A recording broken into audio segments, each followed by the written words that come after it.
하나님 아버지의 말씀은 잠언 4장 23절입니다. 우리 같이 읽겠습니다. 4장 23절입니다. 시작. 무릇 지킬 만한 것보다 더욱 내 마음을 지키라. 생명의 근원이 이에서 남이니라. 아멘. 무릇 지킬 만한 것보다 더욱 내 마음을 지키라. 생명의 근원이 이에서 남이니라. 무릇 지킬 만한 것보다 더욱 내 마음을 지키라. 생명의 근원이 이에서 남이니라. 아멘. 기도하겠습니다. 고마우신 주님, 존귀하신 아버지, 오늘도 저희들이 주님의 말씀 앞에 섰습니다. 저희들을 벗기셔서 주의 진리의 빛 앞에 서게 하시고 주님의 불꽃 같은 눈동자 앞에 우리의 마음을 비춰주시옵소서. 감찰하시는 주님 앞에서 우리의 걸어온 길과 서 있는 자리와 나아갈 방향을 밝히 알게 하셔서 우리들이 무엇을 결단하고 어떻게 하나님의 은혜를 붙들고 살아야 할지 깨닫게 해주시옵소서. 주의 진리를 깨닫지 못해서 혼돈 속에 어려웠던 지체들에게는 선명하고 명료한 깨달음, 핑계할 수 없는 지식의 빛을 주시고 하나님의 뜻을 알기는 하지만 그 뜻대로 살 힘이 없었던 자들에게는 주의 놀라운 성령의 은혜로 그렇게 자기를 이기며 살 수 있는 힘과 그리고 그 일을 위해서 결단을 내릴 수 있는 용기를 아울러 주시옵소서. 주의 말씀이 오늘 이 저녁의 시간에 하나님의 자녀들의 마음 깊은 곳에 놀랍도록 박히도록 도와주시고 이 어두운 길을 걸어서 멀리 어린아이들과 함께 여기에 참여한 유아실에 있는 사랑하는 어린 자녀들에게 은혜를 베풀어 주셔서 오늘 주의 말씀을 들으며 영원히 큰 유익을 얻도록 하나님께서 저희들에게 좋은 환경을 부디 주시옵소서. 예수 그리스도의 이름으로 간절히 기도하옵나이다. 지난 시간에는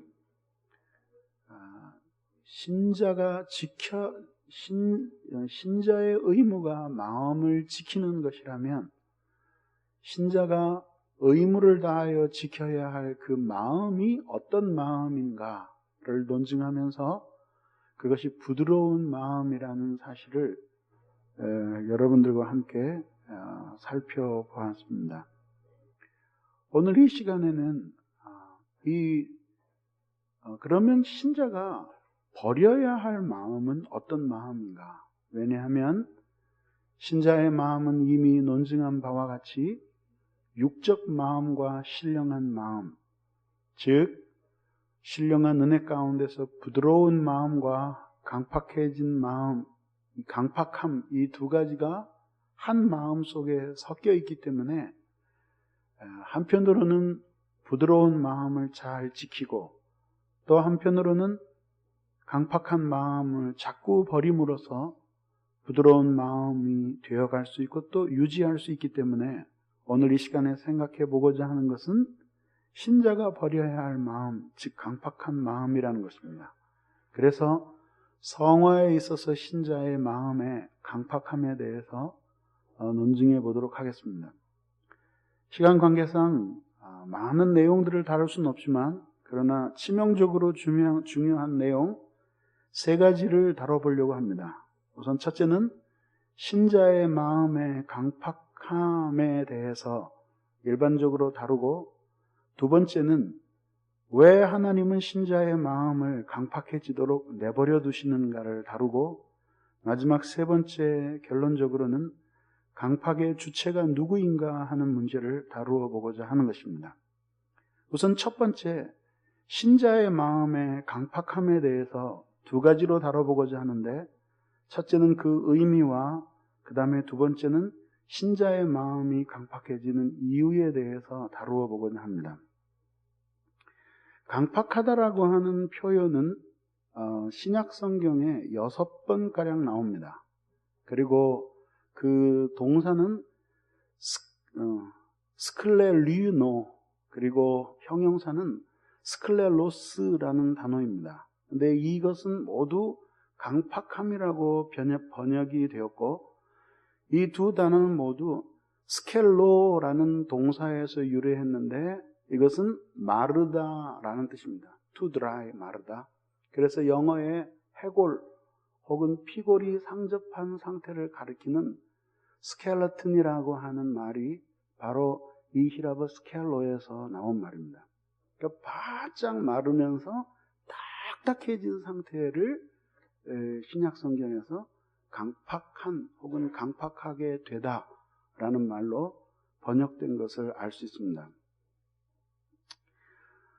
그러면은 그 강팍함이라고 하는 의미가 도대체 뭐냐?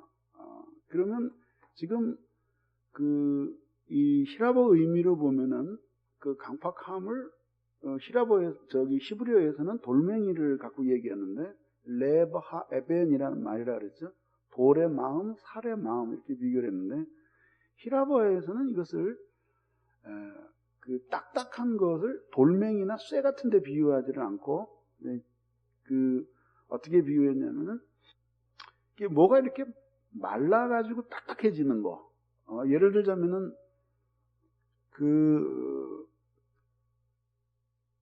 옛날에 초등학교 다닐 때 우리 가만 생각해보면 그 북어 한번 먹으려면 하여튼 부엌에서 난리를 쳐야지만 북어 요리를 한번 먹죠.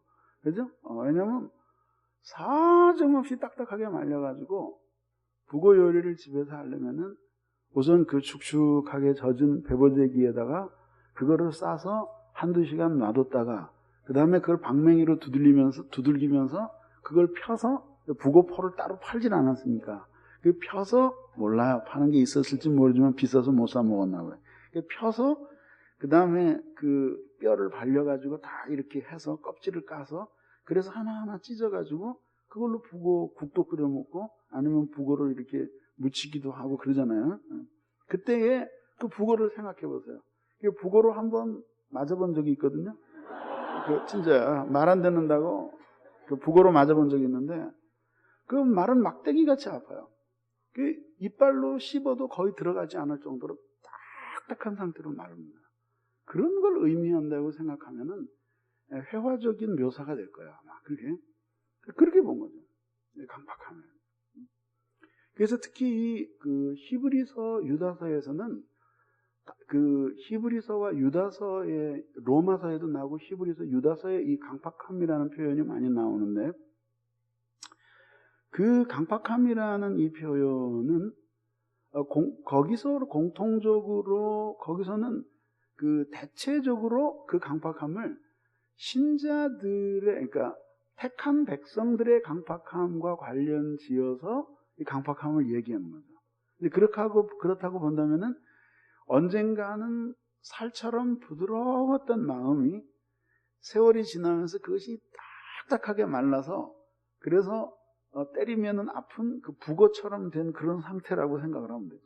아주 적절하네요. 그래서 히브리어에서 이야기하는 그 부드러운 마음이 레브 하바살, 그래서 그 살의 마음이라 그랬으면 이거는 육포의 마음 정도 된다고 생각하면 돼요. 딱딱하게 굳어져서 그래서 뭐 이렇게 딱딱 두들기면 탁탁 소리가 나는 정도 그렇게 된 마음이라고 생각하면 됩니다.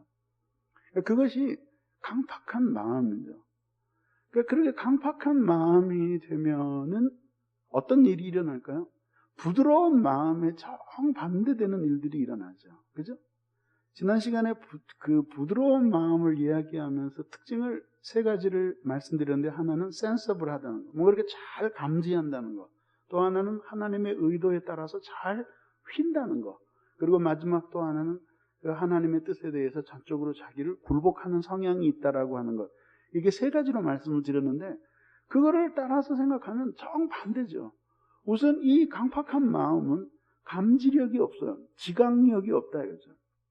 강팍해지면은, 그러니까 심령이 강팍해지고 나면은 하나님의 은혜에 대한 감동이 말라가요. 감동이 말라요. 그래가지고 뭔가 이렇게 하나님의 말씀을 깨닫는다라고 하는 것이 도대체 뭐예요? 그게 무슨 뭐 국어책 배우는 것도 아니고, 이게 뭐 이렇게 뭐 마태복음 1장에는 무슨 내용이 나와 있고 뭐 이 얘기는 뭐 이런 뜻이다. 뭐 원어는 이렇고 뭐는 이렇다. 그리고 이거는 이렇게 생각한 사람이 있었고 저렇게 생각한 사람이 있었다. 그러니까 우리는 이걸 이렇게 생각해야 되는구나. 그건 공부지 하나님의 말씀을 깨닫는 것이 아니에요. 하나님의 말씀을 깨닫는 것이 아니에요. 하나님의 말씀을 깨닫는다라고 하는 것은 우리의 전 인격이 하나님의 말씀 앞에 노출되어서 그 하나님의 말씀에 대한 지식의 전달은 하나의 한 수단이고 그 지식의 전달의 통로를 통해서 하나님이 가지고 계신 인격 그 자체가 말씀의 깨달음의 통로를 통해서 한 사람 속에 흘러 들어가서 하나님이 말씀하시는 하나님이 우리에게 살고 싶어 하셨던 그 마음이 신자 속에 전달되는 것이 그것이 실제로 하나님의 말씀을 깨닫는다라고 하는 의미거든요. 그렇죠? 그러니까 인격적이어야 된다 이거죠. 하나님의 말씀이라고 하는 것은 모두 하나님이 주신 말씀인데 하나님이 인간에게 말씀을 주실 때에는 지식 없이 주신 적이 없죠. 그러니까 이거 지식을 도구로 해서 인간에게 전달해 주신 거잖아요. 그러니까 뭐 그 지식은 당연히 있는 거고 그 다음에 또 하나는 뭐냐면 어떻게 했으면 좋겠다. 이 백성이 어떤 존재가 되고 또 어떻게 살았으면 좋겠다. 내가 의지적으로 이 백성을 그렇게 만들리라고 하는 하나님의 강력한 의지가 없이 하나님이 말씀하시는 적은 없다 이거죠. 쉽게 얘기하면은 우리에게 지키라고 주신 이 하나님의 말씀이 어떻게 하다가 보니까 잠꼬대처럼 나온 그런 이야기가 아니라 이거죠. 반드시 그 속에는 하나님의 우리를 향한 의지가 게재되어 있는 거예요. 게재되어 있다. 그리고 마지막 또 하나는 뭐냐면 더 중요한 건 뭐냐면 하나님이 우리에게 말씀을 많이 하시는데 우리를 향해서 어떤 정서가 없이 말씀하시는 적은 없어요. 감정이 없이 말씀하시는 적은 없어요. 그러니까 성경을 그 편견 없이 성경을 잘 읽어보면은 하나님이 항상 이렇게 냉담하게 그냥 지나가는 말로 똑바로 살아라 그렇게 말씀하시는 적 없어요. 네?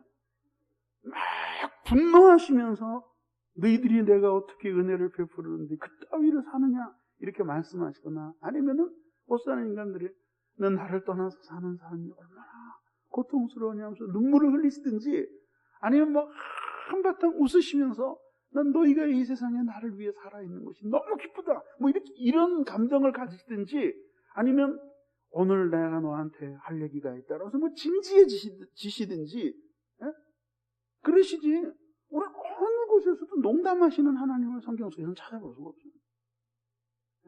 그게 무슨 얘기냐면 인간은 그 정서 없이 하는 얘기들이 많잖아요. 뜻 없이. 그러나 하나님은 당신의 계시를 전달해 주실 때 당신의 마음 없이 어떤 느낌이나 정서 당신이 전하고자 하는 그 말씀에 대해서 어떤 정서가 없이 우리에게 말씀하시는 법이 없다. 어떻게 보면 하나님의 말씀보다는 하나님의 정서가 더 먼저예요. 당연하잖아요. 뭔가 이렇게 하나님 속에서 인간을 보면서 뭔가 느낌이 생겨나셨을 때 그때 그것이 언어화되고 그것이 계시를 통해서 인간에게 전해지는 거 아니에요. 그렇잖아요. 그러니까 하나님의 말씀을 깨닫는다라고 하는 것은 이 세 가지 영향을 함께 받는 것이에요. 그것이 신앙의 요소이기도 하다고. 말씀을 깨달으면서 지식적으로도 쫙 정리가 되면서 아울러 하나님이 이렇게 하고 말겠다라고 하는 하나님의 강력한 의지를 느끼는 거예요. 그 의지 앞에서 자기의 의지를 굴복시키는 거죠. 그 지식 앞에서 자기의 그 서푼도 안 되는 그 지식을 포기하고 그리고 거기서 하나님의 마음이 우리에게 확 부어질 때 우리들이 주님이 우리를 바라보시면서 말씀해 주실 때 우리에게 살게 하시고 싶으셨던 그 삶을 그 마음을 가짐에 있어서 하나님과 이 일체를 이루는 거예요. 그리고 살아가는 거예요. 그러니까 하나님이 기뻐하시는 삶을 살아가는 사람 속에는 반드시 하나님의 마음이 있어요. 성경에서 이야기하는 하나님의 사람이라는 사람이 어떤 사람? 하나님의 마음 가진 사람이 하나님의 사람이에요. 근데 심령이 마음이 부드러울 때에는 이런 하나님의 말씀을 들을 때 아주 놀랍게 지각력이 있어요. 그래서 주님이 말씀하신 이렇게 탁탁탁탁탁탁 이렇게 깨달아지면서 이게 뜨끔뜨끔뜨끔하고 다가오는 거예요. 다가오는 거. 어떤 때는 막 이렇게 기쁨으로 다가오고. 난 여러분들 중에 성경을 읽으면서 우는 사람이 몇 명이나 되는지 난 궁금해요. 성경을 읽으면서 눈물을 흘리는 분이 몇 명이나 되는지 궁금해요. 눈물은 그만두고 그냥 눈 뜨고 읽기만 해도 할아버지지. 뺀질대고들 안 읽잖아요. 그러니까 그것이 바로 뭐냐면 센서블한 마음, 이거 지각하는 마음. 근데 이 강팍한 마음을 가진 사람은 없어요. 그 심령이 강팍해진 아주 훌륭한 증거는 뭐냐면 신령한 정서가 없다. 지각력이 없다. 이해력도 없고 신령한 것과 이렇게 터치가 되어도 금방 그것이 전해오질 않는 거예요. 하나님이 자신의 삶에 대해서 매우 분노하시는데도 자기 히덕거리면서 사는 거예요. 하나님이 자신의 삶을 보면서 너무 사랑하시는데도 그 하나님 괜히 미워하면서 막 사는 거예요. 그러니까 그 하나님의 정서하고 이게 물에 기름 돌듯이 이게 말하자면은 이게 스며들질 않는 거예요.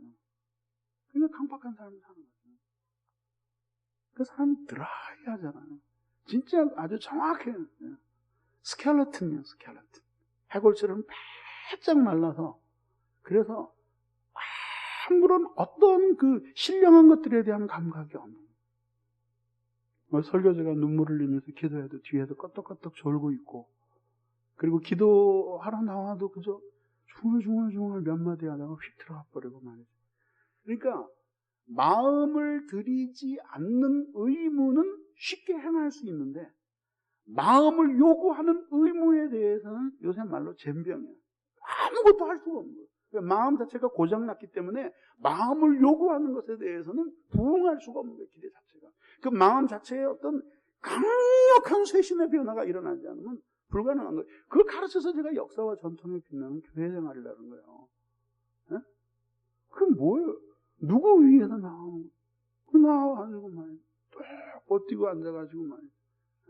또 그런 사람들이 교회의 주권이나 잡는 날에는 난리 나는 거죠. 정말 큰일이에요. 그렇게 하면서 그런 강팍한 심령을 가지고 살아가는 거예요. 그러니까 그런 사람들의 관심사는 심령에 깨트려진 하나님과의 만남, 죄를 이기는 삶, 거룩한 은혜의 생활, 이런 것들이 아니에요. 그런 것들은 다 마음이 담겨 있어야지만 고민할 수 있는 내용이에요. 그러면 뭐예요? 그 중요한 관심사는 뭐야? 뻔한 교회 돈 돌아가는 거, 아니면 무슨 교회 어떻게 되는 거. 이렇게 다 물질적이고 물리적이고, 물론 그런 것에 대해서 관심을 갖는 게 나쁘다라는 의미가 아니라, 그것도 관심을 가져야 되지만, 그것밖에는 관심이 없다 그러면 그건 이상한 거지. 그 회사를 경영하는 사람이지, 그 교회를 돕는 사람이 아니잖아요. 그 무엇을 위한 조직이고, 무엇을 위한 교회고, 무엇을 위한 행동이에요. 그렇잖아요. 그런 모든 섬김과 이런 것들은 교인을 위해 있고, 교인은 그리스도를 위해 있고, 세상을 위해 있고, 세상은 그리스도를 위해서 존재하는 건 아니에요. 근데 그런 감각들이 없다 얘기죠. 근데 지금 한번 실제로 이 시대의 조국 교회의 상황들을 보라 얘기죠. 정말 여러분들이 말이죠. 정말 살아있는 그리스도인가를 한번 생각해 보라 얘기죠. 주님의 마음과 신령한 은혜의 세계에 대한 지각력들을 가지고 있느냐 이거죠. 교인이 교회를 가득 메워도 그 중에서 70-80% 이상은 1년이 지나도 회개의 눈물이 무엇인지 한 번도 경험해보지 못하고 하나님의 사랑의 감격 때문에 잠들지 못하는 밤을 수십 년이 지나도 한 번도 경험하지 못하는 그런 무감각한 교인들이 천지인데 우리들이 과연 그 사람들의 구원을 확신할 수 있겠느냐. 제가 육적 그리스도인과 영적 그리스도인을 썼는데 막 읽어보고 말이지. 어떤 사람이 말이에요. 지금 이 육적 그리스도인은 참 문제 있대. 내가 그랬어요. 육적 그리스도인만 돼도 할아버지다. 그래도 그 사람들은 구원은 받았지. 그게 최하급의 교인이 육적 그리스도인이라고 생각하는 건 자기 착각이에요. 그 정도도 안 된다 얘기죠. 구원 자체에 대한 경험이 없는 사람들이 얼마나 많은데 그러니. 육적 그리스도인은 무슨 그 거듭나야지 그것도 육적 그리스도인이 되는 거지 말이야. 태어나지도 않은 사람들이 말이야. 그 얼마나 무감각한가 보라 이거지. 이것이 결국은 그 교인들의 현재 하나님 앞에 가지고 있는 심령의 상태를 보여주는 거예요. 그게 뭐예요? 강팍한 마음으로 살아가는 거예요. 100번 양보해서 그들이 구원받았다고 하더라도 강팍한 마음으로 살아가는 것입니다. 그들이 여기에 살아있는 것은 하나님의 영광에 아무런 도움이 되지 않아요. 그들이 이런저런 일로 바쁘게 움직일지 몰라요. 그리고 이런저런 일로 교회도 섬긴다, 무슨 밖에 나가서 활동도 한다, 그러고 여기저기 명함을 갖고 다니면서 무슨 교회 일을 한다고, 교계 일을 한다고 그러지 몰라요. 그러나 그건 다 자기 좋아서 자기 영광을 위해서 하는 것입니다. 마음이 하나님을 위해 받쳐지지 않은 사람이 하나님의 영광을 향한 열망을 품는다고 하는 것은 불가능한 일이고, 그분을 사랑한다라고 해서 더더욱 불가능한 거예요. 만약에 마음이 받쳐지지 않는데 사랑한다고 고백하고 살면 그건 정략 결혼이지. 이게 사랑이냐. 다 자기 좋아서 하는 일이지. 그게 무슨 하나님의 영광을 위해서 하는 일이냐. 마음이 하나님 앞에 받쳐지지 않는 게 소용이에요. 그래서 이 지혜자도 자기 아들에게 뭘 얘기해요? 아들아, 내 마음을 나에게 달라. 네 마음을 나에게 달라.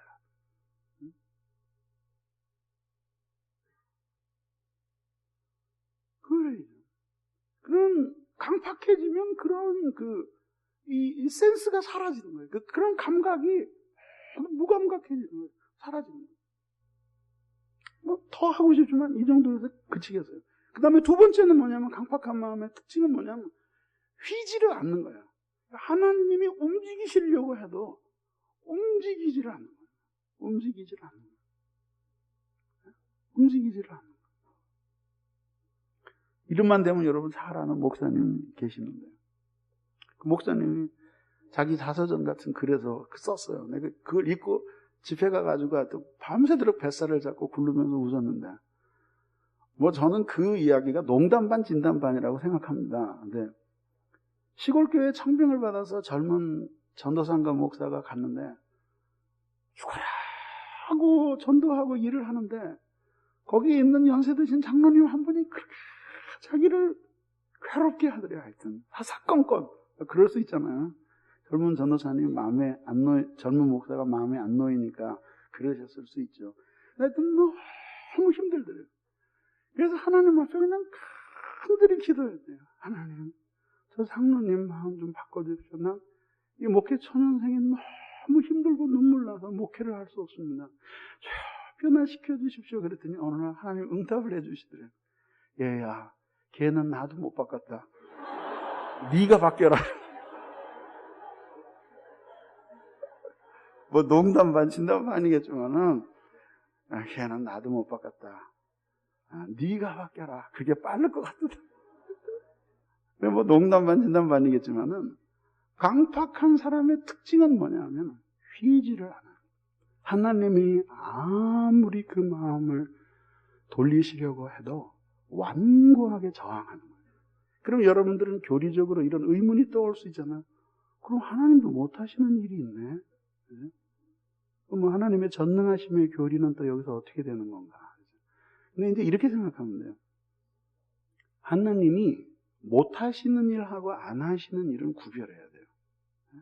근데 그렇게 사람의 마음을 움직이시는 일은 하나님이 못하실 리가 있겠어요. 못하신다면 말이 안 되잖아요. 하나님이 아니시죠. 근데 하시는데 하나님이 원칙을 정해 놓으시는 거예요. 일반적으로 그 원칙이 뭐냐면은 움직이려는 사람의 마음만 하나님이 움직이시는 거예요. 이게 성화에 있어서 아주 중요한 교리예요. 이게. 순종하고자 하는 사람들만 순종할 수 있는 능력을 주시는 거예요. 그러니까 휘려고 하는 마음 자체를 안 가지고 있어요. 강팍해요. 그러니까 하나님이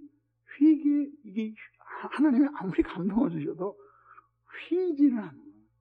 휘지를 않는 거예요. 휘지를 않는 거예요. 제가 아는 선교사 한 사람이 어느 교회에 초청을 받아서 가서 저녁 헌신 예배 때 선교에 대해서는 불을 토하듯이 열심히 선교를 했어요. 교인들이 눈물 바다가 됐어요. 은혜를 많이 받았어요. 장로님 한 분이 딱 올라오더니 광고를 하시는 거예요. 선교도 좋지만 그리고 이제 돈 빨리 모아가지고 뭐 묘지를 산다나 뭐 한다나 그 광고를 했어요. 하나님이 감동을 주셔서 무엇인가를 가슴에 심어주려고 애를 쓰시는데 문제는 뭐냐면 움직이지 않는 거예요. 이게 강팍한 마음의 특징이에요. 그 다음에 세 번째 강팍한 마음의 또 특징은 뭐냐면 항복하지 않는 마음. 그들은 항복하지 않는 마음. 경우에 따라서는 파멸될지언정 항복할 수 없다라고 할 정도의 아주 강팍한 마음을 갖는 거예요. 하나님 앞에 항복하지 않는 마음. 그러니까 강팍한 사람들에게는 참회 생활이 없어요. 자기가 가지고 있는 생각이 최고고, 그리고 자기가 가지고 있는 이 인생관과 자기가 가지고 있는 이 생각들을 아주 굉장히 중요하게 생각을 하고 하나님과의 관계 자체가 매우 부실하기 때문에 이것들이 깨트려지고 무너지는 것은 꼭 자기 자신의 무너짐을 의미하는 거예요. 이게 무너지지 않으려고 막 억수로 버티는 거예요. 그리고 그런 항복하지 않는 마음. 나는 정말 그리스도인들의 이 성화의 진전에 대해서 아주 상당히 회의적인 성격을 가지고 있는, 회의적인 생각을 가지고 있는 사람. 회의적인 게 아니라 성화라고 하는 단어 자체를 들어보지 못한 교인이 상당히 많다는 거예요. 그리스도인의 의무가 참된 신자가 되는 것이라 그러면 충격을 받는다. 그러면 그 사람은 도대체 그리스도인으로서의 삶의 목표가 무엇이었을까? 그럼 저마다 하는 얘기가 뭐 여러 가지. 목사님께 충성을 다하는 거. 그러면 또 그렇지 않으면 또 그렇다고 해서 목사님을 대적하는 것이 사명일 수는 없겠지. 근데 그런 거 아니면 뭐 열심히 전도하는 거, 뭐 돈 많이 벌어서 교회 바치는 거. 그런 게 아니라 이거죠. 그리스도인의 최고의 소명은 성화예요, 성화. 참된 신자가 되는 것, 참된 신자로 사는 것, 이 두 가지로 요약이 된다. 그래서 저는 이 교리를 준비하면서 얘기했어요. 정말 저의 간절한 소원은 만약에 제가 하나님 앞에 정말 온전한 신자가 되기 위해서 교회를 버려야 된다 그러면 나는 내일이라도 당장 버릴 용의가 있어요. 왜냐하면 여러분들의 영혼이 매우 소중하고 귀하고 이 교회도 귀하고 사명도 귀하지만은 내가 하나님 앞에 진실한 신자로서 주님이 부르신 그 소명을 따라서 살고 그런 존재가 되는 것은 여기에서 목회 사역을 거두는 일 정도하고는 비교가 될 수 없는 고상한 사명이에요. 사도 바울이 로마도 보아야 하리라고 복음도 전했고 수많은 회의를 주도하고 그리고 엄청난 선교의 프로젝트를 가졌지만 그가 가장 고상하다고 말한 것은 뭐지? 그런 선교나 사명이나 그런 것이 아니에요. 물론 그는 그 예루살렘에서 그 복음을 전하러 가기 위해서 목숨을 버릴 각오도 되어 있었지만은 그러나 그의 개인적인 가장 고상한 것은 그리스도를 아는 지식이었어요. 왜 그 지식을 그렇게 고상하게 생각했어요? 그 지식이 아니면 자신의 사명감도 그 지식 위에 서 있지 않으면 아무것도 아니고 자기의 그 사명감, 예루살렘에서 목숨을 걸고 복음을 전파하다가 죽어야 되겠다는 결의 그 자체도 성화의 소명을 따라 살아가는 그 커다란 소명의 길 속에 있는 한 갈래의 길일 뿐이에요. 그러니까 결론적으로 참된 신자가 되기 위해서 고민하지 않는 그 신자는 그건 정말 신자가 아니라. 그리고 그런 종류의 고민을 하지 않는 사람의 그 미래의 삶이라고 하는 것은 기대할 것이 별로 없는 삶이라. 자기 좋은 멋에 열심히 이런저런 일하다가 죽는 그런 인생이다. 이처럼 강팍한 마음은 하나님 앞에 항복할 줄 모르는 마음이에요. 그래서 참회 없이는 성화가 있을 수가 없어요. 참회. 근데 제가 연세 드신 분들에게는 더 제가 간절히 말씀을 드리는데, 특별한 하나님의 은혜에 만져주심이 없이 세월이 많이 흐르면 너나 할 것 없이 인간 안에 있는 부패성으로 말미암아 마음이 굳어지기가 십상이에요. 그렇기 때문에 연세가 들면 들수록 더 깊은 은혜의 물에 잠겨야 돼요. 정말 잠겨야 돼요. 정말 여러분들이 하나님 앞에 항복하는 마음이 없이 강팍해져 가기만 한다면은 그 사람의 일생은 하나님의 뜻을 드러내는 일생이 될 수가 없고, 그는 신자로서 이중적인 삶의 고민 속에서 끊임없이 시달려야 될 것입니다. 그리고 그가 만약에 성실하게 신앙생활하면 위선적인 신자가 될 것이며, 그나마 그 성실 역사와 전통에 빛나는 교회 생활도 없다면 그는 신앙을 떠나는 사람이 될 것이라는 것입니다. 중간의 선택은 없다. 그러면 이제 두 번째로, 신자의 마음이 강팍해지는 이유가 무엇이냐? 왜 신자의 마음이 강팍해질까?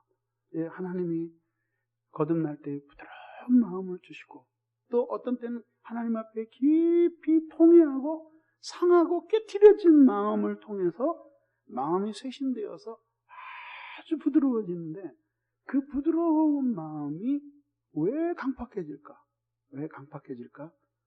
이거는 다시 두 가지로 나누어서 설명할 수 있는데, 근본적으로 그리고 또 하나는 실제적으로 나누어서 설명할 수 있습니다. 신자의 마음이 강팍해지는 이유는 근본적으로는 두 가지 이유 때문인데, 내적 부패성 때문이고, 또 하나는 마음을 지키지 못했기, 내적 부패성 때문이고, 또 하나는 은혜 아래 있지 못하기 때문에, 이 두 가지는 밀접한 관계가 있죠. 자, 신자가 마음이 강팍해지는 것은 무엇 때문이냐 하면은, 굳은 마음이 성장하고 그 다음에 부드러운 마음이 퇴보하기 때문이에요. 네? 그거거든요. 네. 어떤 죄와 여러 가지 영향으로 인해서 부드러운 마음은 퇴보하고, 그리고 부패한 마음이 성장하기 때문이죠. 저는 중생한 사람, 즉 주님을 믿고 거듭난 사람들의 마음에 복합적인 성격에 대해서 두째 날 말씀을 드렸습니다. 주님을 믿고 거듭난 사람의 마음은 주님을 전혀 믿지 않고 거듭나지 못한 사람의 마음과는 다르다. 주님을 전혀 믿지 않은 사람의 마음은 그야말로 하드 하트, 딱딱한 마음이라면, 주님을 믿은 사람의 마음은 그 마음 속에 딱딱함이 깃들여 있다라고 표현을 해야 된다. 그래서 한편으로는 육적인 마음과 한편으로는 신령한 마음이 한 마음 안에 같이 공존하고 있어요. 그래서 이것이 죄 아래 살면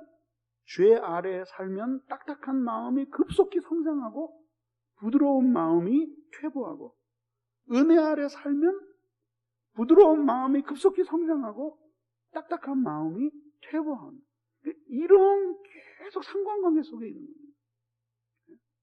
근데 내적인 부패성이라고 하는 것은 그런 육적 마음이 남아있기 때문에 그것이 계속 어떻게 하든지 성장하려고 애를 쓰는 거예요. 어떻게 하든지 성장하려고 애를 쓰는 거예요. 결코 죽지 않아. 거의 죽은 것처럼 될 수는 있는데 결코 죽지는 않아. 그 마음이 마지막까지 남아있는 거예요. 그래서 결코 죽지 않는다.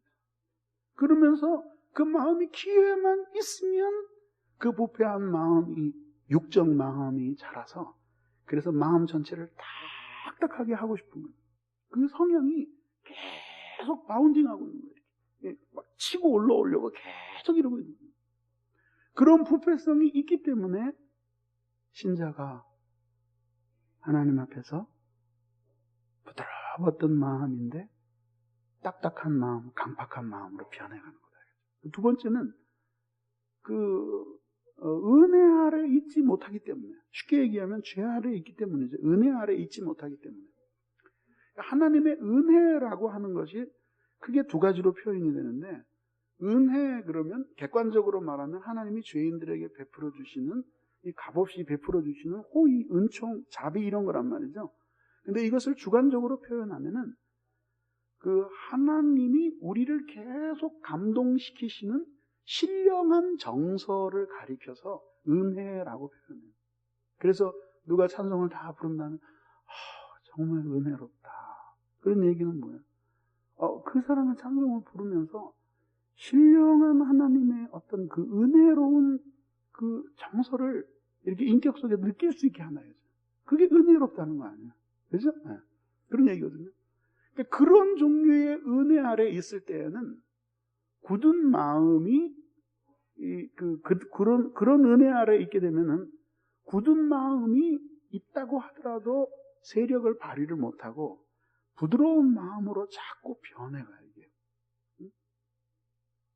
그러니까 왜 그럴까요? 그러니까 그러잖아요. 그 하나님 앞에 마음이 좀 딱딱하게 굳어져 가는데 하나님 앞에 다시 나와서 은혜 받고 그러면서 그 마음이 변해가잖아요. 그러니까 어떤 때 그런 때 있잖아요. 그죠? 수요 예배 늘 가던 길이니까 그저 별일 없으니까 가긴 가는데 정말 집에 들어가서 목욕이나 하고 잠옷 입고 벌러덩 틀어놓아서 텔레비나 보면 진짜 좋겠다. 그럴 때 있잖아요. 그래도 이제 꾸역꾸역 나와요.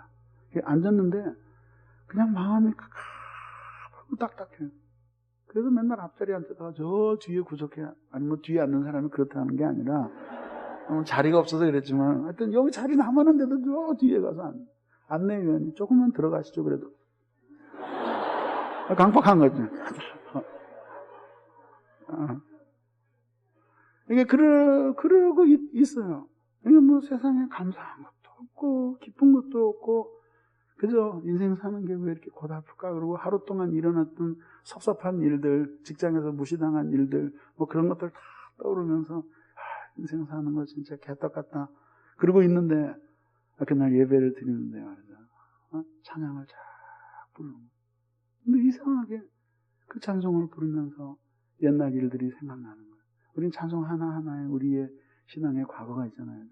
저는 내가 이거 처음 주님 믿었을 때 눈물로 이 찬송 부르면서 주님을 영접했었는데 그러면서 마음이 녹는 거예요.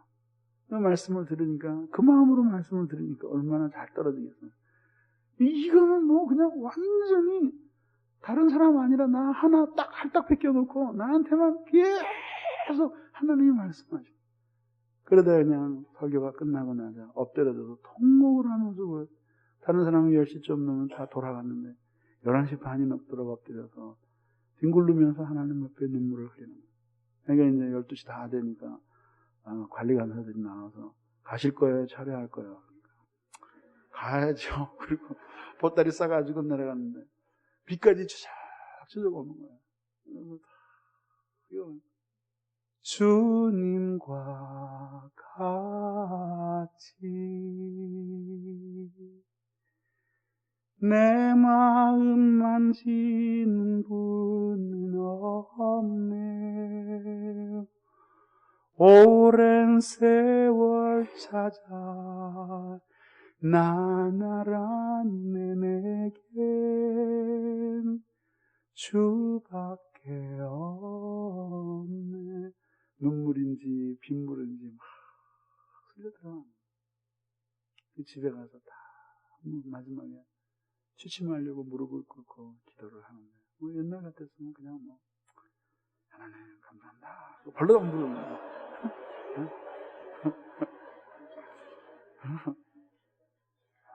오 마이 갓, 굿나잇. 근데 뭐, 탁 무릎을 꿇고 기도하는데, 막 눈물이 나는 거야. 자기가 돌보지 못한 영혼도 생각이 나고, 그리고 안 되면 조금 들어가라 그러는데, 이랬던 것도 생각이 나고, 막 생각이 나는 거야. 그러면 그렇게 하나님 앞에 회개하고 나면은 하나님의 따뜻한 터치가 느껴지죠. 그죠? 그게 막 하나님의 마음을 녹이죠. 응? 그거거든요. 그게 은혜 아래에 있는 거예요. 그러니까 수시로 은혜 아래에 있으니까, 그러니까 아주 잘 말이죠. 이렇게 되는 거예요. 그래서 은혜 아래에 있을 때에는 말이죠.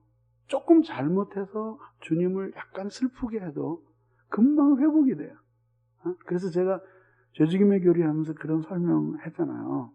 뭐 다 아시겠지만은 시골에서 그 아궁이에다가 불을 잔뜩 떼서, 그래서 아궁이가 뜨끈뜨끈할 때에는 그 불 떼는 게 쉬워요. 근데 그냥 그 엄동설 안에 아침에 일어나니까 그냥 아궁이가 아주 차갑게 식은 거예요. 거기다 불을 떼려면 진짜 어렵죠. 나무도 차갑고 뭐 잘 안 붙는단 말이에요. 마찬가지예요. 촛불 이렇게 계속 불을 켜놓잖아요. 촛불을 처음 불을 붙일 때는 성냥에 불을 붙여가지고 막 갖다 막 문대야지 붙어. 근데 불을 금방 훅 껐어. 근데 아이고 아참. 그리고 탁 켜가지고 탁 갖다 대면 근처만 가도 펑 하고 불이 붙어요. 이게 은혜 아래 살 때는 그러는 거예요. 근데 그렇게 은혜 아래 살지 못하니까 강팍한 마음이 계속 성장하고 부드러운 마음은 계속 퇴보하는 거예요. 진짜 피리를 불어도 춤추지 않고 애곡을 하여도 가슴을 치지 않는 이런 시대에 정말 우리들이 은혜 아래 있는 것이 얼마나 있는지 한번 생각해 보세요. 힘써야 된단 말이에요. 은혜 아래 있지 못하기 때문에 그렇다. 그죠? 원리적으로는, 근본적으로는. 그러나 실제적으로는 두 가지 이유 때문인데, 첫째는 범죄하기 때문이고 또 하나는 마음을 지키지 못하기 때문이에요. 범죄함으로써 마음이 강팍해지는 거예요. 근데 이제 여기서도 작은 범죄는 우리를 강팍하게 하기까지는 못해요. 근데 큰 범죄는 우리를 아주 순식간에 강팍하게 만들 때. 순식간에. 그러니까 작은 범죄는 우리를 강팍하게 만들겠죠. 근데 금방 회개하면 벗겨져. 근데 큰 범죄는 우리를 순식간에 아주 딱딱하게 강팍하게 만들어버려요. 그런 강력한 힘이 있는 거예요. 그러니까 이게 서로 상호작용을 하는 거예요. 강팍한 마음이 범죄에 대해서, 죄에 대해서 무딘 마음을 갖게 해서 범죄하게 하잖아요. 범죄를 하고 나면 그것이 영혼의 죄잖아요. 그것이 마음에 영향을 미치는 거예요. 그러니까 잠자는 심령이 강팍한 마음을 내버려 두고 강팍한 마음이 죄를 짓게 하는데, 죄를 짓고 나면 영혼의 더러움이 오고, 영혼의 더러움이 오면 마음을 무디게 만들어요. 이게 계속해서 순환적으로 돌아가는 거예요. 순환으로 돌아가는 거예요. 그러면서 죄를 통해서 마음이 이제 딱딱해지는 거예요. 근데 이제 마음이 이제 점차 죄를 지어서 딱딱해져 가면, 그 다음에 어떻게 되죠? 감각이 점점 퇴보하거든요. 은혜 아래에 있을 때는 인간의 양심도 상당히 믿을만해요. 네? 절대적으로 믿을 수는 없지만 은혜 아래에 있는 인간의 양심과 죄 아래에 있는 인간의 양심은 하늘과 땅 차이예요. 하나는 사람이라면 하나는 짐승이에요. 네? 그런 정도의 차이를 가지고 있다. 네? 그러니까 죄 아래에 있을 때에는 이 점점 무감각해지기 때문에, 그렇기 때문에 죄를 아주 쉽게 지는 거죠. 고민 같은 거 별로 안 해요. 네? 그렇게 하면서 이제 죄를 지은 거 가는 거예요. 그게 인간이거든요. 여러분 보고 칼 한 대로 쥐어주면서 닭 한 마리 잡으라 그러면 지금 잡을 수 있는 사람은 손 들어보세요. 그렇다고 들 필요까지는 없지만은, 못 잡거든요. 차라리 돈 주고 잡지. 그거 못 잡아요. 어떻게 잡겠지? 옛날에는 다 잡아서 먹었잖아요. 근데 언젠가 한번 그 닭집에 갔는데 말이죠. 그 애들 수련회를 갔어요. 그래서 8마리만 잡아주세요. 그랬더니 아주 예쁘게 생긴 아줌마야. 진짜 예뻐. 어제 얼굴도 그렇게 고와. 빨간 입술도 칠하고 말이야. 이렇게 예쁜 아줌마. 그리고 비닐으로 옷을 입었어. 그러니 닭 8마리 잡아달라 그러니까 예 알았어요. 고르세요. 이거. 예 알았어요. 그래서 옆집에 있는 아줌마하고 뭐 시장 바닥에서 막 얘기해. 어쩌고 꽉 찔러서 꽉 찔러.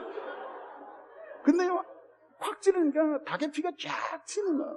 이렇게 닦아내면서 그러면서 또 찌르는 거야. 보지도 않아 그냥. 그리고 뜨거운 물 확 견져가지고 그냥 부르르 세탁기 같은 데 돌려가지고 털 뽑는 거예요. 처음에 그 사람은 그랬겠어요? 처음에?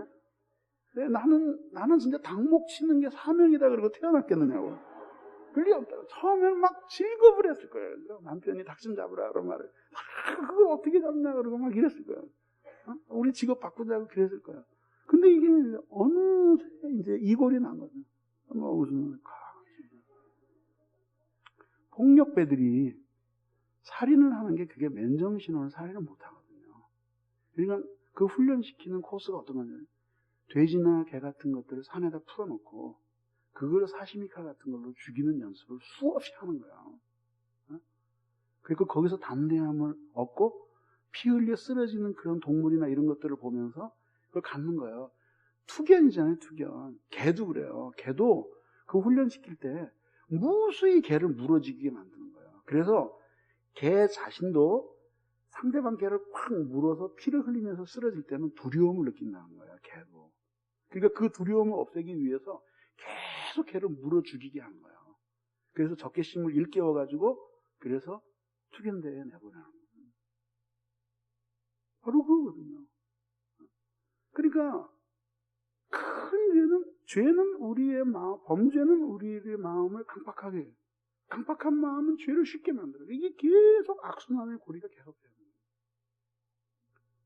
또 하나는 뭐냐면, 그럼 이런 범죄를 가능하게 하는 것이 결국은 두 번째로는 무엇 때문이냐면, 결국 실제적인 면에서 쭉 돌아가 보면은 그 시발은 마음을 지키지 못한 데서 비롯되는 거죠. 마음을 지키지 못한 데서 비롯되는 것이다. 이 기독교 윤리적으로 말이죠. 이 마음의 문제를 잘 정리하지 않으면은 가치관에 있어서 혼돈에 빠져요. 제가 처음 예수를 믿을 때 그런 가르쳐주는 사람이었어요. 그런 혼돈에 빠졌거든요. 예를 들면 뭐냐면은 마음으로 도둑질한 것과 실제로 도둑질한 것이 거의 같다라고 하는 논리를 갖는 거죠. 여러분들은 어떻게 생각하세요? 같아요? 안 같아요? 저는 하여튼 그런 윤리의식을 가졌어요. 근데 그것이 긍정적으로 보면은 마음까지 깨끗하게 할 의지를 가지고 있다라는 면에서는 좋은데 그건 윤리적으로 상당히 문제가 된다. 예수님께서도 여자를 구약 성경에 간음하지 말라 이렇게 얘기했지만 그러나 나는 너희에게 이르노니 여자를 보고 음욕을 품는 자마다 이미 그 마음으로 간음하였느니라 말씀하시거든요. 얼핏 보면은 구약에서 얘기하는 간음과 그 다음에 여자를 보고 음욕을 품는 것이 똑같다라고 말씀하시는 것 같지만 똑같다라고 말씀하시는 것이 아니라 그 죄의 근원이 마음으로부터 시작된다라고는 말씀하시는 거예요. 그러니까 여자를 보고 음욕을 품는 자는 이미 간음하였다. 그렇게 따진다면 그 당시에 돌로 쳐야 되잖아요. 그러잖아요. 근데 그건 아니라 이게요. 그건 아니고 구약에서는 이 마음의 문제를 별로 중요하게 생각을 안 했다 이거예요. 요새 법처럼 내가 마음속으로 저 사람을 죽어라 하고 미워해. 그래가지고 매일 비는 거야. 천지신명이요. 저 인간 급살하게 해주시옵소서. 이게 현행법에 걸려야 안 걸려요? 현행법에 걸려야 안 걸려요? 이게 양심의 자유예요. 무슨 생각? 내가 속으로 누구는 나쁜 자식 아무리 그래도 걸리지 않아요. 근데 그걸 나쁜 자식 그리고 써가지고 신문에다 내면 걸리는 거지. 그 명예훼손은 걸리죠. 그 양심의 자유예요. 그 문제를 안 삼아요. 그러니까 법은 항상 뭐냐면 이미 이루어진 것에 대해서 상당히 치중해. 물론 전혀 우발적으로 죽인 것과 계획적으로 죽인 것은 다르겠지만은 그러나 대부분의 관심을 밖으로 드러난 행위에 관심을 갖고 있어요. 그러니까 역사를 보면 법을 엄하게 만들어서 사회를 고친 적이 없어요. 18세기에 영국의 그 신앙 부흥이 일어나기 전에 얼마나 사회가 부도덕하고 문란했는지,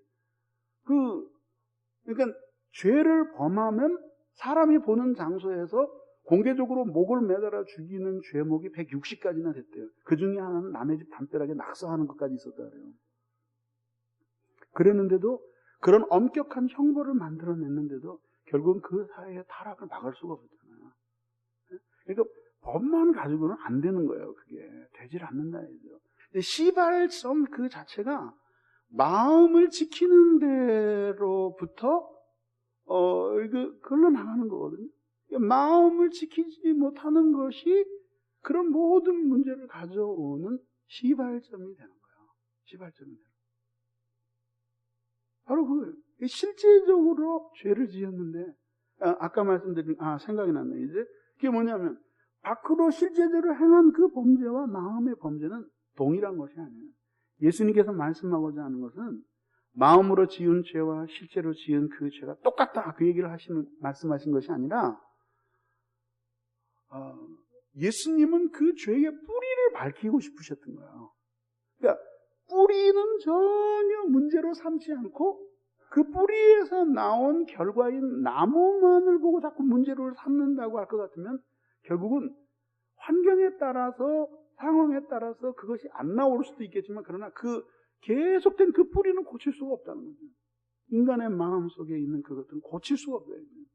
그래서 그렇게 마음에 대해서 강조해요. 왜냐하면 마음이 모든 선과 악의 뿌리야. 그래서 악한 사람은 그 쌓은 악에서 악을 내고, 선한 사람은 쌓은 선에서 선을 내는 거예요. 나무를 보고 열매를 보고 그 나무가 무엇인지를 알게 되는 것과 똑같아요. 그렇게 깔려있는 그 배경이 있는 거라. 결국은 마음을 지키지 못했기 때문에 결국은 죄를 짓게 되고, 그리고 그 마음을 지키지 못하는 것이 이제 단초가 되어가지고 신자의 부드러운 마음이 딱딱하게 되는 거예요. 딱딱하게 되는 거예요. 그렇기 때문에 아무리 그 사람이 생애를 뒤흔들고 신앙의 지축을 뒤흔드는 하나님과의 만남의 경험을 가졌다고 할지라도 그 자신이 마음을 지키는 삶을 살지 않으면 그 사람이 지금 한없이 부드러운 마음을 가지고 있어도 강팍하고 북어와 같이 딱딱한 마음이 되는 것은 시간 문제가 아니에요. 시간만 적당히 흘러가고 여건만 조성되면 언제든지 그렇게 된다. 언제든지 그렇게 된다. 사실 우리들이 그리스도인을 신뢰한다라고 하는 것이, 그 신앙에 있어서 누구를 신뢰한다라고 하는 것은 참 굉장히 어려운 일이거든요. 왜냐하면 세월이 많이 흘러봐야 겨우 알기 때문이죠. 세월이 많이 흘러봐야 알기 때문에. 그래서 교회가 말이죠. 쉽게 사람들을 이렇게 신뢰하면은 굉장히 안 돼요. 이게 그 얘기 무슨 얘기냐면 서로 의심하면서 살자 그런 뜻이 아니라, 의심하면서 살자는 게 아니라 누군가를 이렇게 지도자로 세우고 뭐 그런다든지 할 때 또 교역의 길을 걸어가게 하고 그럴 때에는 굉장히 오랜 시간 동안 그를 두고 검증의 과정이 필요하다. 그것도 정확하지는 않은데 그렇게 긴 세월이 흐르면서 결국은 그 사람의 마음이 어떤 마음인가 하는 것들을 드러내게 되는 거죠. 그런 연단의 과정이 반드시 필요하다. 그런 점검의 과정이 반드시 필요하다.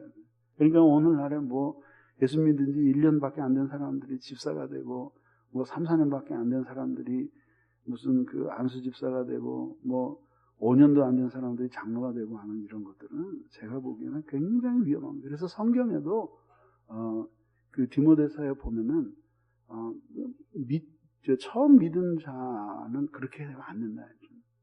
진지하게 그 마음을 시험해서 그 마음이 진짜 하나님 앞에 서 있는 마음인가 하는 것들을 점검하는 과정들이 절대적으로 필요하다.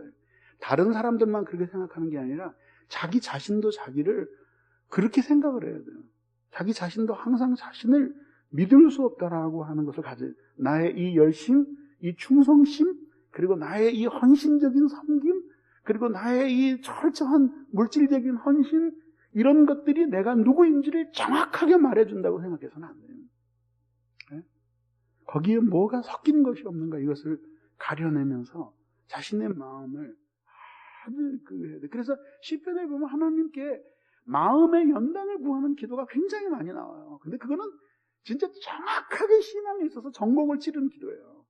왜냐하면 자기도 자기를 이길 수 없는데 하나님이 자신의 인생을 바꾸시는 훌륭한 길, 자신의 삶을 정결하게 하고 자신의 삶을 거룩하게 하시는 유일한 길은 뭐냐면 하나님이 자기의 마음을 강력하게 연단하셔서 정말 풀무에 9번이나 연단한, 7번이나 연단한 은과 같이, 정금과 같이 자기를 그렇게 연단하시는 것만이 자기로 하여금 주님이 원하시는 존재가 되고 주님이 기뻐하시는 자로서 살아갈 수 있게 되는 원동력이라고 믿었던 거죠. 그러니까 그 사람들의 이 생각이 얼마나 스피리추얼했던가 하는 것을 알 수 있잖아요. 별로 전혀 놀라지 않는 눈빛인데 할 수 없지. 그러면 마음을 지키지 못하기 때문에 실제적으로 그런 마음을 지키지 못하기 때문에 실제적으로 그런 그 신자의 마음이 강팍해지게 되는 거죠. 뭐 이 과정을 다시 설명드리고 싶진 않아요. 그래서 마음을 지키지 못하니까 악한 생각들이 굳어지는 마음에 착상하고 그것들이 뿌리를 내리면서 점점 암세포처럼 우리의 마음을 굳게 만들고 그래서 강팍해서 가는 거 아니죠? 그렇게 해가지고 우리의 마음을 지배하는 거죠. 그러니까 목회를 하면서 뼈를 도려내는 것처럼 아플 때가 그때 말하는 신자가 마음이 강팍해져 가는 것을 볼 때, 어떤 의미에서 목회자는 자신들의 교인이 자기 자녀잖아요. 그 자녀가 강팍해져 가는 것을 볼 때. 근데 한 번도 강팍해지는 사람이 그래 나 강팍해졌다 어쩔래 그런 사람 하나도 없어요. 그리고 항상 자기가 그렇게 강팍해질 수밖에 없는 이유를 대는 거죠. 이게 굉장히 슬프죠. 너무너무 아프죠. 너무너무 아프죠. 정말 주님이 우리를 불쌍히 여겨주시길 바랄 뿐이죠. 너무 아파. 그러면 이제 크게 두 번째. 그러면 하나님은 도대체 신자가 강팍해질 때 뭐 하시는 것일까? 하나님은 왜 강팍해지도록 내버려 두실까? 이게 우리의 초미의 관심사야. 왜 하나님이 내버려 두실까? 이 문제를 풀기 위해서 우선 먼저 서론적으로 이 성화의 일반적인 원리를 우리들이 이해를 해야 돼요. 그건 뭐냐면 하나님이 성화 자체가 인간의 부패한 성품으로부터 그를 순결하게 만들어 가시는 성령의 은총적인 작용이거든요. 은총적인 작용이에요. 그래서 성화에 있어서 그 주도권도 누가 쥐고 있냐면은 하나님이 쥐고 계신 거예요. 그런데 하나님이 그 주도권을 쥐고 계신데 이 성화의 영역에 있어서 하나님이 일하시는 방법은 반드시 순종하는 마음을 가지고 일을 하시는 거예요. 신자 자신의 순종으로 반응하는 마음을 사용하셔서 일하시는 거예요. 사용하셔서 일하신다. 이렇게 정리하면 돼요. 신자의 마음이 완악하고 강팍했다가 부드럽게 되어져 가는 데서는 이니셔티브를 하나님이 쥐고 계시고, 부드럽게 만들어 놓은 인간의 마음이 강팍하게 변해갈 때는 그 이니셔티브를 인간이 쥐고 있는 거예요. 무슨 말씀인지 아세요? 네. 그렇게 인간의 마음이 이렇게 변해가면 하나님의 하나님이 인간이 성화되어 가는 데 있어서 이니셔티브를 하나님이 주고 계신 거예요. 그러니까 자기가 많이 성화된 사람일수록 많이 성화된 사람이 자기 많이 성화됐다고 자랑하는 거 봤어요? 나는 진짜 나도 너 같은 때가 있어서 그 인간 같지 않던 때 짐승 같고 교회에 늘 걸리적거리던 때가 있었거든. 나도 그랬지. 뭐 대부분 애들이 다 지금도 네 수준에 있지. 근데 나 보통 사람 아니잖아. 나 한성화 한다고.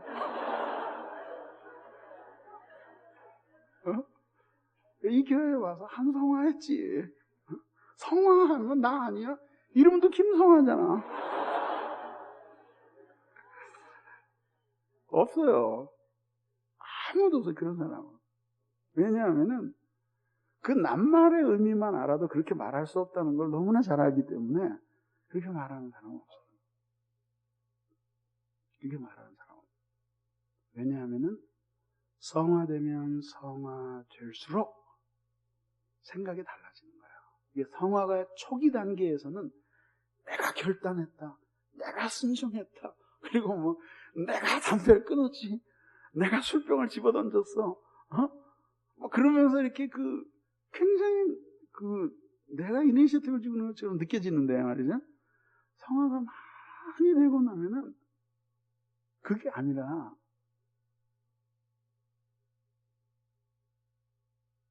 하나님이 주도권을 가지고 포기할 수 없는 열정으로 나를 거룩하게 만들기 위해서 수단과 방법을 가리지 않는 하나님의 그 주권의 개입을 보는 거예요.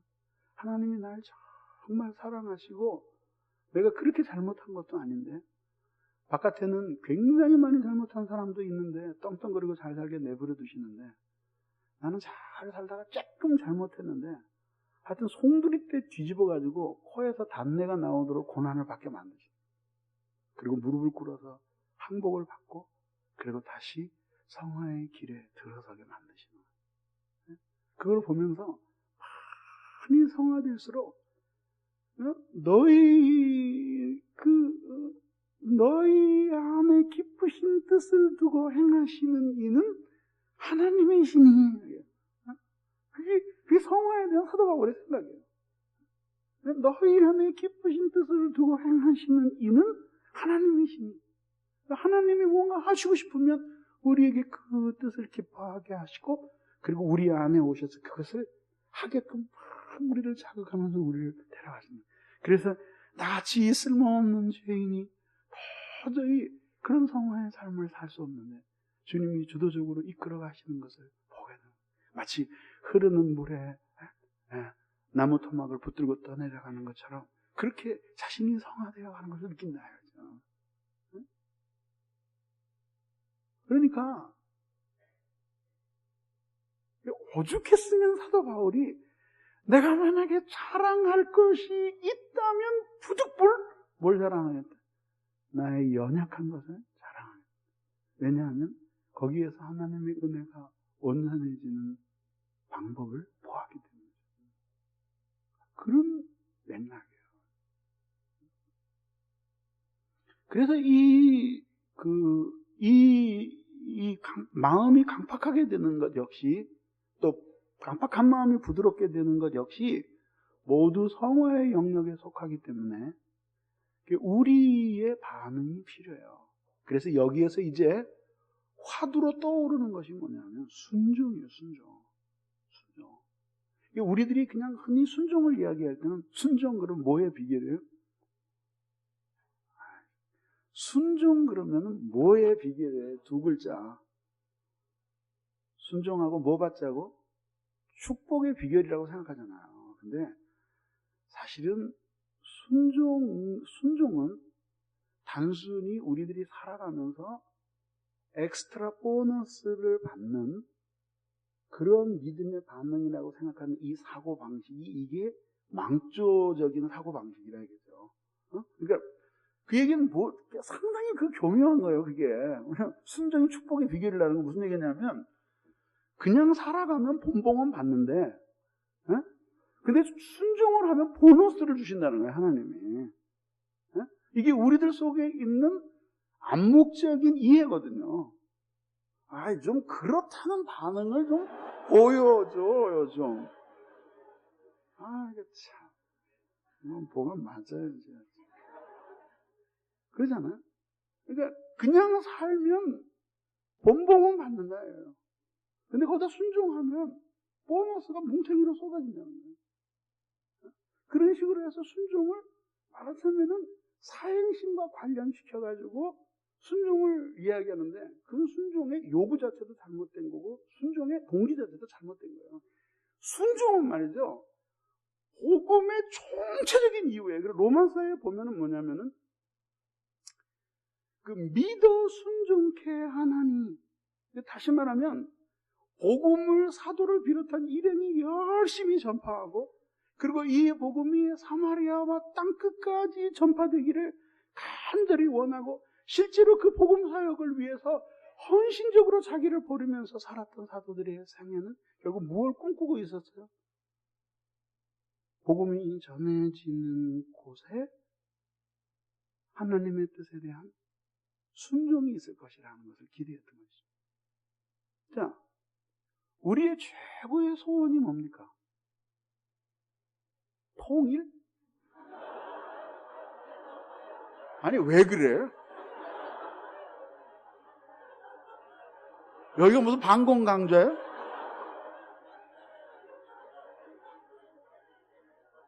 모르면 좀 가만히 있어요. 통일은 무슨 통일?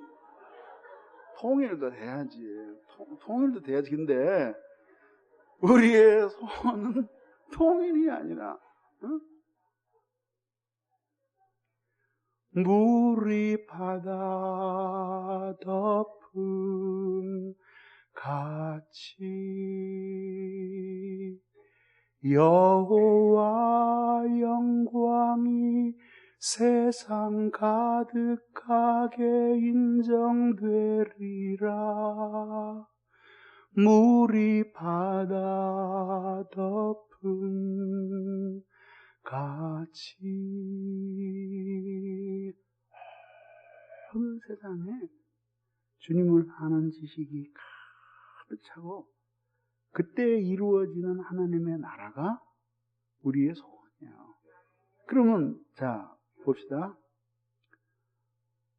그저 전 세계적으로 하나님의 나라가 이루어진 건 아직 우리가 상상하기 힘드니까 마지막 때까지 그런 날이 잘 안 올 테니까 여기서 여러분들이 깊이 깨트려지고 진짜 근래에 복이 드문 진짜 진실한 신자가 되어서 모인 이 교회가 진짜 거의 마치 하늘의 나라가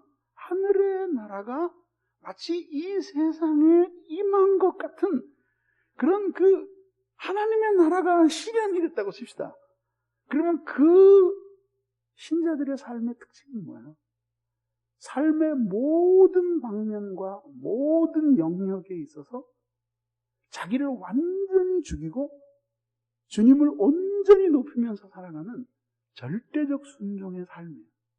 그리고 그것을 통해서 하나님의 나라가 성취되어져 가는 거예요. 그러잖아요. 그거거든요. 그러니까 복음 전파 그 자체도 화두가 순종이에요. 근데 이제 이걸 성화와 관련시켜서 이야기하자면 거죠. 순종하지 않으면 죽어도 죄를 이길 수 없고 그리고 죽어도 자기의 폐역을 고칠 수가 없어요. 자, 보세요. 이제 이 문제를 이렇게 되는 거거든요. 악한 생각이 계속 떨어지는데 그것을 쓸어버리지 않으면, 다시 마음을 지키지 않으면 이게 마음에 착상되면서 그 다음에 그 생각이 마음을 점령하게 되잖아요. 그죠? 네. 불순종할 마음이 점령을 하게 되잖아요. 그리고 그 마음이 점점 굳어지면서 불순종을 향해서 훌륭하게 준비된 마음이 되고 어느 날 죄를 산출하게 되죠. 한 번의 죄는 마음을 무디게 만들면서 두 번, 세 번의 범죄가 얼마든지 가능하도록 만들죠. 그리고 그렇게 반복해 가면서 이 죄에 대한 두려움은 사라지고 죄에 대한 애착과 집착, 사랑 같은 것들이 생겨나죠. 그런 것들이 계속해서 뼛속까지 깊이 배어서 굳어져서 인격적인 특징이 되는 것을 폐역이라고 가르치거든요.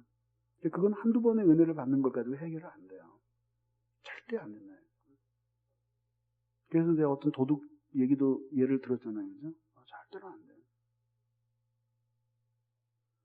안 되거든요? 그 절대 안 된다. 그 안 돼요. 그런데 그 폐역을 사람들이 고치고 싶어요. 고치고 싶어요. 그 와서 은혜도 받고, 그래도 어떤 때 눈물도 흘리고 가고, 또 말씀을 듣고 깨닫기도 하고 애를 냈어. 근데 이상하게 고쳐지지 않아. 그 이유는 뭐냐면 저쪽에서 계속 더러운 물이 흘러들어오기 때문이에요. 일단은 더 이상 불순종을 하지 말아야지만 이쪽이 맑은 물이 되면서 고쳐지는 거예요. 이게 계속해서 더러운 물이 들어오는데 여기 계속 퍼내봐야 뭐가 그 물이 맑아지겠느냐고. 너무 당연하잖아요. 그러니까 폐역을 고치는 길은 다시는 불순종하지 않는 것이에요.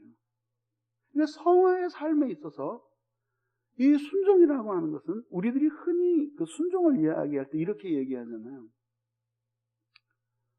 순종을 꼭 건축한 건 비슷하게 얘기하잖아요. 건축한 건 일생에 몇 번 안 하잖아요. 그죠? 매년 하는 사람 없단 말이죠. 매년 짓는 교회로 옮겨 다니는 은사를 가진 사람 빼놓고는 그런 사람 없거든요. 사람들은 순종 그러면은 한참 살다가 어쩌다 한번 순종한 것을 두고두고 국보처럼 울고먹고 20살 때 순종한 얘기를 60 먹어서도 계속 하는 거예요. 근데 그런 식의 어쩌다가 있는 순종을 가지고는 성화가 안 돼요. 성화는 뭐냐면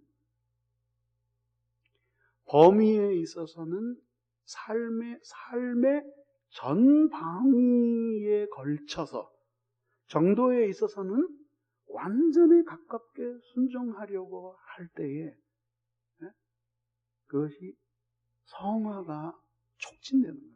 성화가 촉진되는 거예요. 성화가 촉진되는 거예요. 그래서 마음이 강팍해지는 것은 결국은 이걸 논증하고 싶었던 거예요. 그러니까 결국은 그 성화가 인간의 순종이라고 하는 인간 쪽의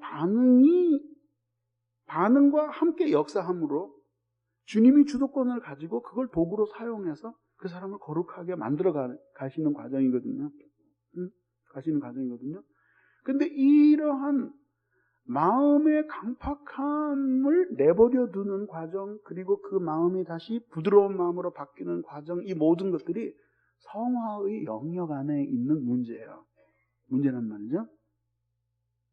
그러면 이제 여기서 그럼 왜 하나님이 인간을 강팍해지도록 내버려 두시는 것일까? 그죠? 내버려 두시는 것일까? 그 이제 일단 총론적으로는 답이 됐잖아요. 그죠? 네, 답이 됐죠. 답이 됐죠. 그죠?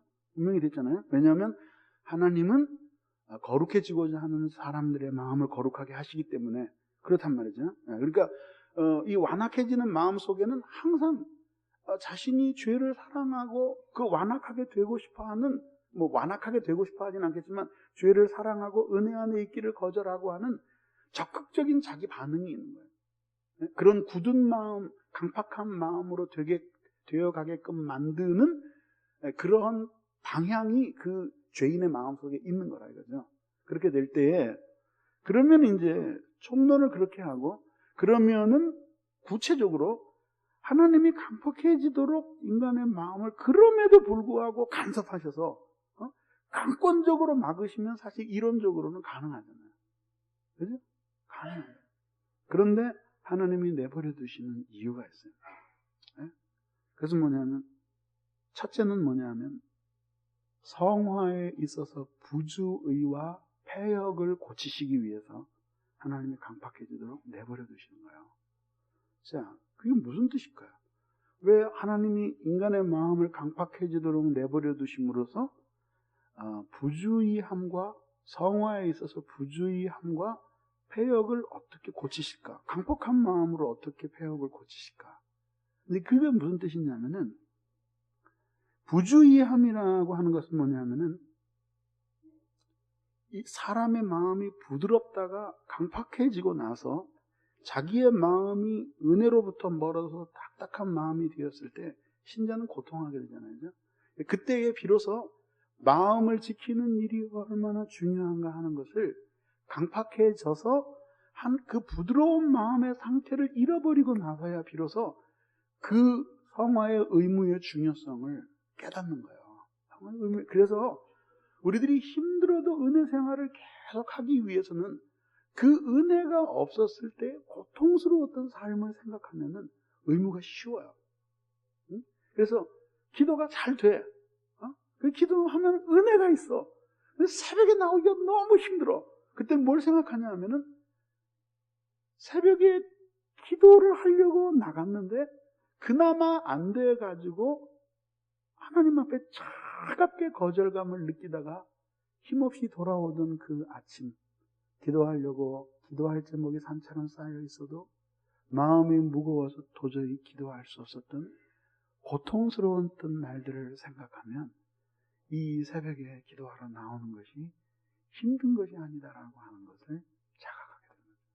그런 부주의함을 하나님이 우리를 일깨우시는 거예요. 그리고 그런 과정을 통해서 하나님이 우리의 폐역을 서서히 고쳐가시는 거죠. 두 번째는 뭐냐면은 마음을 전체적으로 쇄신할 기회를 삼으시는 거죠. 자, 예를 들자면 어떨까요?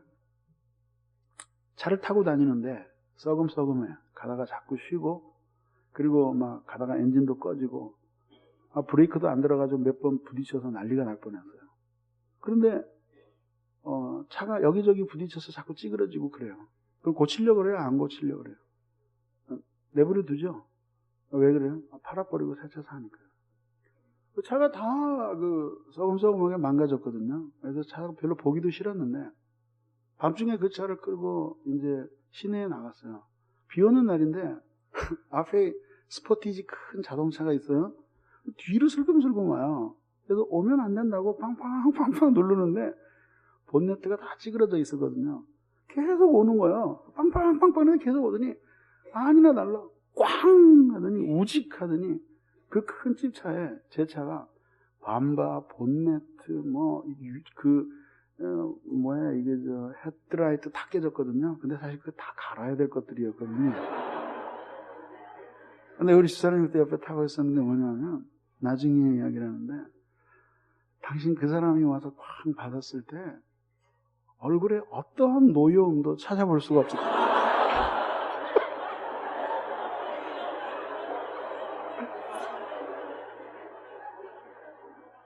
그래서 막 새 차를 그렇게 해서 내가 아마 얼마나 억울했겠어요. 그래서 조심하시지 왜 그러셨어요. 제가 계속 오시지 말라고 그랬는데 뭐 전혀 다투지 않고 그냥 명함 받아가지고 하고 며칠 있다 차고 해서 차가 나왔는데 그 망가진 부분만 새 걸로 시원하게 가라. 나가면서 그랬어요. 이거 옆에 누가 와서 한 번만 더 박아주지. 왜 그래요? 이제 팔아치려고 이제 안 타려고 마음을 결심하니까 하나님이 어느 순간에 이렇게 보셔요. 근데 우리가 마음을 못 지키면서 계속 마음이 강팍해져가. 하나님 물론 경고하시죠. 깨닫게 하시는 말을 안 들어요. 하나님이 어느 순간에 우리를 계속 자극하시던 은혜를 어느 정도 거두셔요. 그러면 이제 급속하게 강팍해져 가거든요. 그러면 어떻게 되냐면은 끝이 있어요. 끝없이 강팍해지는 거는 그거는 불택자의 마음이에요. 다시 반복할게요. 강팍해지는데 신자의 강팍함은 끝이 있어요. 막가파는 못해요. 그러니까 어느 정도까지만 가요. 어느 정도까지만 가요. 가다가 거기서 딱 멈춰요. 멈춘단 말이죠. 그래서 하나님이 손을 대시면 부분적으로 그 죄에 대해서 고치실 수 있을 텐데 아예 하나님께 보시니까 부분적으로 고쳐가지고는 어림도 없어요. 그냥 하나님이 내버려 두시면서 저 바닥까지 내려가게 만들어가지고 한 번에 통째로 고치시려고. 그런 섭리 속에서 신자의 강팍해지는 것을 내버려 둘 적이 있는 거죠. 내버려 둘 적이 있는 거죠. 옛날에 제 친구가 하나 있었는데 괜찮은 공부 잘하는 애였어요. 근데 진짜 그 좋은 선생님들만 많이 만났으면 더 좋은 학교 가고 그랬었는데 아주 똑똑한 학생이었어요. 근데 걔는 참 재밌어요. 그냥 공부하다가 하기 싫으면 그 책하고 교과서 전부 다 새꼬락지로 묶어가지고 그 다락에다 던져버리고 학교 올 때도 가방에다가 노트 하나만 가지고 와요. 그래서 왜 그러냐니까 나 공부 요새 하기 싫어가지고 새꼬락지를 묶어가지고 다락에다 던져버렸대요. 결국 철학과 같거든요, 그냥. 근데 던져버렸대요. 근데 왜 그렇게 하냐 그러니까 근데 야 신기하다. 난 이제 열흘을 넘긴 적이 없어. 열흘만 공부를 금식하고 나면 너무너무 하고 싶다는 거야. 책이 너무 보고 싶고 근데 열흘 만에 다락에 올라가가지고 눈물을 흘리면서 다 꺼내가지고 펼쳐놓으면은 그러면 막 진짜 다시 하고 싶은 마음이 든다는 거야. 근데 그 모든 사람이 그러느냐 그거 아니거든요. 진짜 그 새꼬락지를 묶어가지고 던져놨는데 영원히 다시 보고 싶지 않은 사람도 있다고. 걔는 공부하고는 거리가 머네. 걔는 빌 게이츠처럼 딴 쪽으로 나가야 되려고. 그런 관계 아니야? 그러니까 던져놓고 다시 공부할 마음이 안 생기는 이놈이 불택자의 마음이고, 던져놨는데 책 한 자도 못 보고 공부 안 하고 탱탱거리고 놀다가 보니까 다른 친구들 막 공부하는 걸 보면서 너무 괴로워가지고 어느 날 눈물을 흘리면서 다락으로 올라가서 새꼬락지를 풀고 다시 수학책을 펼쳐놓고 무릎을 꿇고 이를 악물고 공부하는 그놈은 택자의 마음이에요. 그래서 하나님이 부분적으로 아니라 전체적으로 우리를 수선하시기 위해서 잠시 은혜를 거두는 것처럼 우리를 이게 강팍하게 흐르도록 내버려 두시는 수가 있다 해서. 그렇다고 해서 여러분들이 그러면 위로가 됩니다. 나 바닥까지 가려면 아직 멀었는데 그럼 뭐 이번 집회에 특별히 은혜 받을 필요도 없고 계속 가죠. 근데 그게 그게 바닥이에요. 그게 바닥. 그 마음이 바닥을 기는 마음이라고. 난 참 걱정돼요. 여러분들이 쓸데없는 쪽으로 이해력이 하도 뛰어나서 걱정돼요. 그 다음에 이제 강팍해지도록 내버려 두시는 이유의 마지막 세 번째는 뭐냐면은 이게 가장 중요해요. 강팍한 마음을 가지고 사는 고통을 맛보게 하시기 위해서 하나님 내버려 두십니다. 내버려 두십니다. 자, 그러니까 주님을 믿고 거듭난 신자의 마음이라고 하는 것은 진짜 신비야, 신비. 그래서 뭐냐면, 그렇게 착실하게 신앙생활하기 싫다는 거예요. 세상으로 가고 싶다는 거예요. 그래가지고 세상으로 보내잖아요. 반드시 돌아와. 마치 그 연어가 돌아오듯이, 말하자면 방탕한 그 연어가, 다시 돌아와.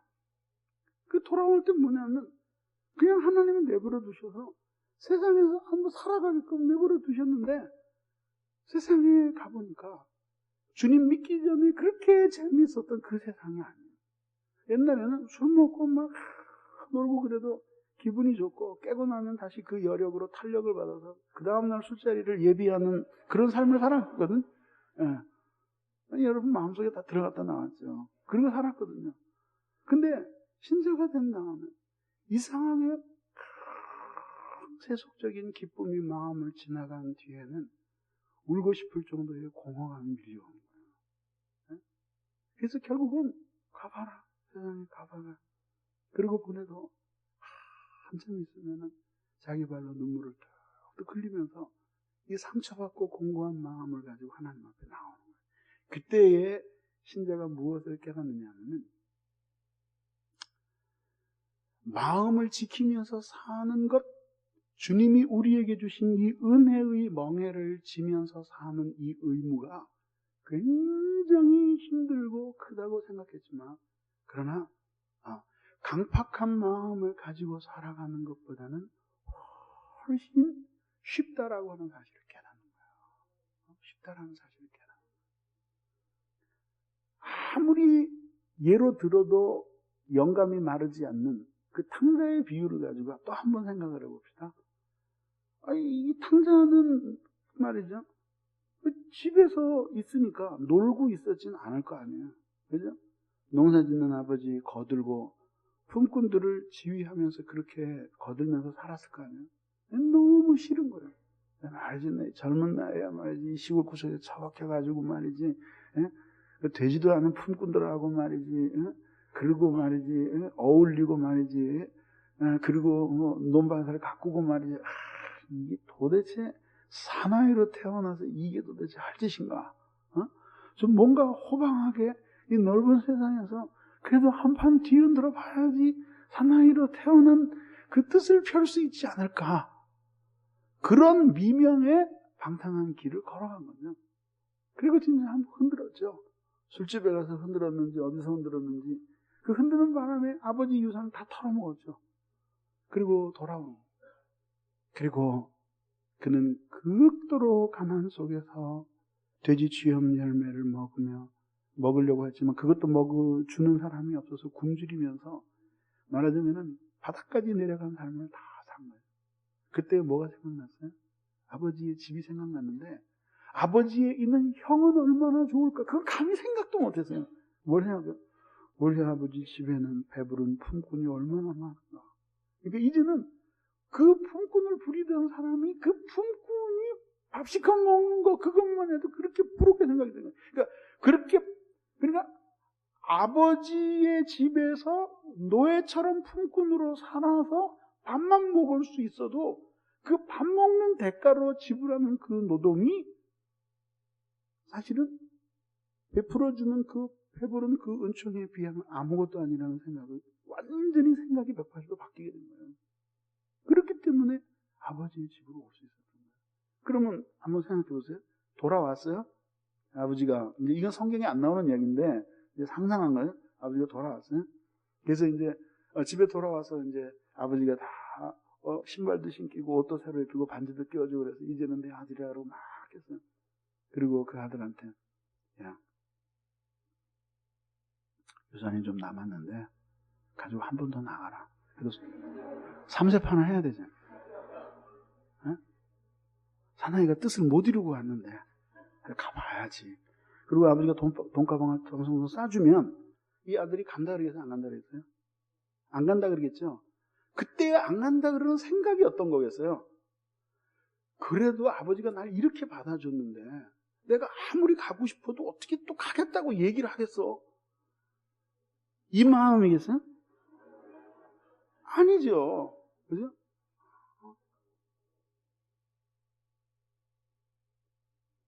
나 이제 왔으니 내 집을 찾아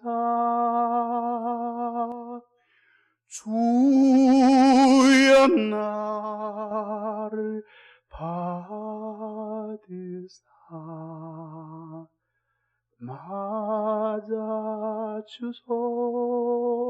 맞아주소서.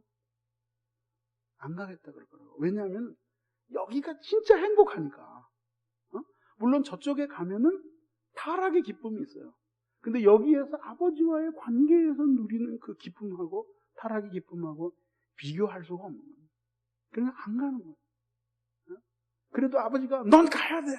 그러면 뭐라고 해서 아들이 차라리 제가 여기서 죽게 해주시옵소서. 그러지 않겠어요? 그게 뭘 타락을 통해서 그 고통을 뼈저리게 경험하는 거예요.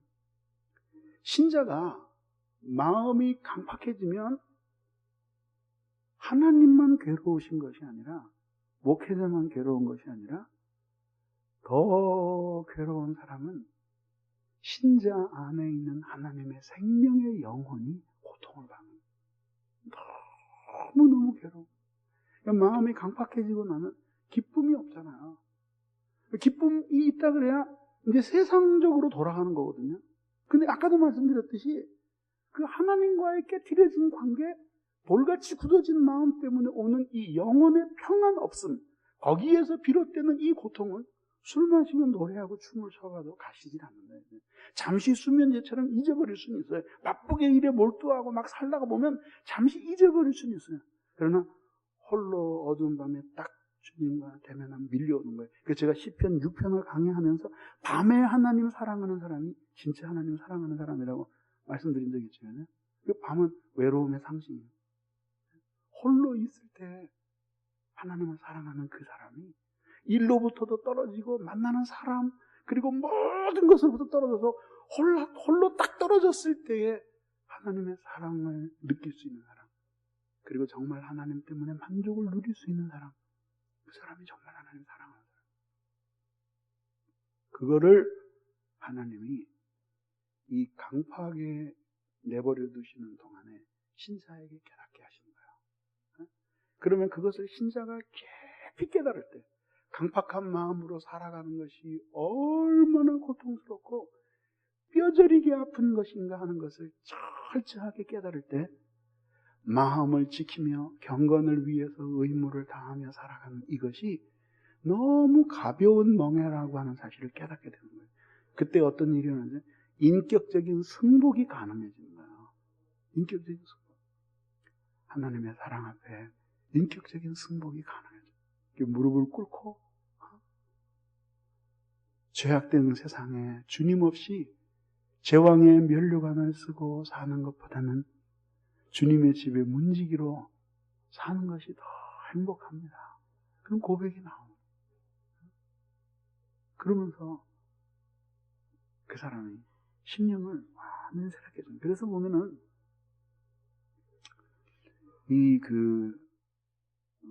사도 바울도 이미 논증했죠, 그죠? 죄가 있는 곳에 뭐가 더한다고요? 은혜가 더한다. 그렇다고 해서 그 말이 우리가 모두 적극적으로 범죄를 하자. 그러면 더 많이 은혜를 받을 것이다. 그 얘기는 아니라는 것을 밝히고 있잖아요, 그죠? 네, 밝히고 있는데 그럼에도 불구하고 이 많은 그 경건서적의 저자들의 이 글을 이렇게 봐도 말이죠. 그 깊은 죄악 속에서 피비린내 나게 몸부림치다가 거기에서 구출되는 은혜를 경험하면서 이 성화의 참된 세계 속으로 깊이 들어간 사람들의 글 속에는 마치 문학가들이 삶과 죽음 사이를 넘어간 사람들의 그 글 속에 짱짱하고 부딪히는 칼의 소리가 있듯이 그런 그 카리스마가 있어요. 그 스피리추얼한 카리스마가 있더라고요. 그 속에. 근데 이제 그런 경험이 없고 죄에 대해서 치열하게 싸운 경험이 없는 사람은 모두 그냥 틀린 얘기는 하나도 없는데 그냥 자기 가슴에 와서 꽂히는 이야기는 없는 거예요. 쉽게 얘기하면 이게 그 글 속에 피가 안 묻어 있어요. 그런데 그런 성화의 삶을 살려고 몸부림치는 사람들에게는 너무 시시해요. 여기 지금 체력을 강화하기 위해서 뭔가를 막 헤매고 있는데 마치 말이죠. 멸치 서너 마리 넣고 큰 솥에다가 끓인 물 같은 거 말이지. 그게 말이지 칼슘 영양분이라고 말이지. 그래서 이게 안 차는 거예요. 이게 안 되는 거예요. 그러게 되고요. 그 이유가 무엇 때문이냐면은 죄가 그들을 그렇게 만든 것이 아니라 그 죄 속에서 그러니까 모든 죄인들이 그렇게 바닥까지 내려갔을 때에 그 영혼의 깊은 곤고함을 느끼면서 적극적으로 하나님 앞에 돌아오려고 몸부림치는 것은 아니라 그건 또 하나의 하나님의 은혜예요. 근데 돌아온 사람들은 말이죠. 어쨌든 그 속에서 처절하게 고통을 느끼는 거예요. 그러니까 이 부드러운 마음을 지키는 것이 굉장히 힘들었는데 그것을 포기하자 완전히 강팍한 마음이 되어서 자기도 어떻게 할 수 없는 혼란 속에서 죄에 져서 신음하는 그 고통의 과정을 통해서 비로소 은혜 안에 살기 위해서 애쓰는 성도의 의무가 얼마나 이 죄를 견디는 이 고통의 무게에 비하면 가볍고 쉬운 멍에인가 하는 것을 뼈저리게 경험하는 거예요. 거기에서 무릎 꿇는 인격적인 승복이 나오는 거예요. 승복이 나오는 거예요. 근데 이제 문제는 뭐냐면은 그렇게 강팍해져 가는 기간 동안은 그 사람이 이 세상에 살아있는데 하나님에게 아무 보람이 없잖아요. 그죠? 계속 하나님의 명예에 먹칠을 하면서 사는 거예요. 그렇다고 해서 오늘 더러워지는 마음을 내버려둔다고 해서 내일 완벽에 가까운 강팍이 되고 모레 견디기 힘든 고통을 느끼는 건 아니잖아요. 인간의 심령이 그렇게 안 되거든요. 그러니까 얼마 많은 세월이 되어서 바닥을 치고 고통 가운데 슬피 울면서 내 강팍한 마음 좀 구원해 주시면 내가 뭐든지 하겠노라고 손을 들게 될지 그거는 하나님만이 하신다. 어떤 사람은 수십 년의 세월을 보내고 인생 마지막에 손 드는 사람도 있고, 어떤 사람은 10년이 지났는데도 아직까지 손을 안 드는 사람이 있어요. 그러는 동안에 그 수많은 날들이 얼마나 아까워요. 얼마나 아까워요. 그러니까 돌이켜야 된다. 그 얘기죠. 그런데 크게 마지막으로 결론적으로 세 번째, 강팍의 주체는 자기 자신이다라는 거죠. 자기 자신이다. 이제 이 문제와 관련해서 이제 상세한 얘기는 나중에 다시 하기로 하고, 이제 마음이 너무 강팍해져 갈 때 신자들이 흔히 갖는 어리석은 생각 하나가 있어요. 이제 잘 들으세요. 이게 뭐냐면 내 마음은 마귀의 강력한 지배를 받기 때문에 나도 어쩔 수가 없다. 그런 사람들이 있거든요. 근데 이것이야말로 악마적인 생각이에요. 쉽게 얘기하면 사실이 아니라 이거죠. 근데 그런 생각을 하면 맞으니까 나 자신도 내 마음을 어쩔 수가 없다. 성경에도 보면은 인간이 도저히 죄를 이기지 못하지 않는가. 그래서 오라 나는 곤고한 자라 누가 나를 이 사망의 몸에서 건져내리요 이렇게 몸부림치지 않는가. 그런 사도 바울 같은 사람도 죄에 대해서 지는 그런 고백을 가지고 있었는데 나 같은 병신도가 어떻게 자기들도 못 이기는 죄를 나보고 이기라 그러나 내 마음을 어떻게 내가 지킬 수가 있는가 이렇게 생각합니다. 그러면서 뭐냐면 나는 너무나 오랫동안 어두움 속에서 살았고 죄에 익숙해져 있기 때문에 지금 내 마음은 마귀가 지배하고 있어서 나는 어떻게 할 수가 없다. 그럴 때 이제 해결의 길은 하나거든요. 그게 뭐냐면 수만 명 가운데 한두 명 일어나는 말하자면 그 엽기적인 하나님의 엽기적이라 그러면 되나? 하여튼 그 하나님의 그 흔히 있지 않은 하나님의 그 초자연적인 강력한 성령의 역사를 통해서 자기도 어찌할 수 없이 자신의 마음 속에서 말하자면 영적인 대결이 일어나가지고 자기의 마음에 마귀의 지배를 완전히 물리쳐버려서 자기도 어찌할 수 없는 상황 가운데 하나님이 자기를 완전히 기적적으로 새로운 사람으로 만들어주는 것, 그런 걸 기대하거든요. 아무에게도 안 일어난다고 생각을 하면 틀림이 없어요. 그런 일들은 상상 속에서만 가능해요.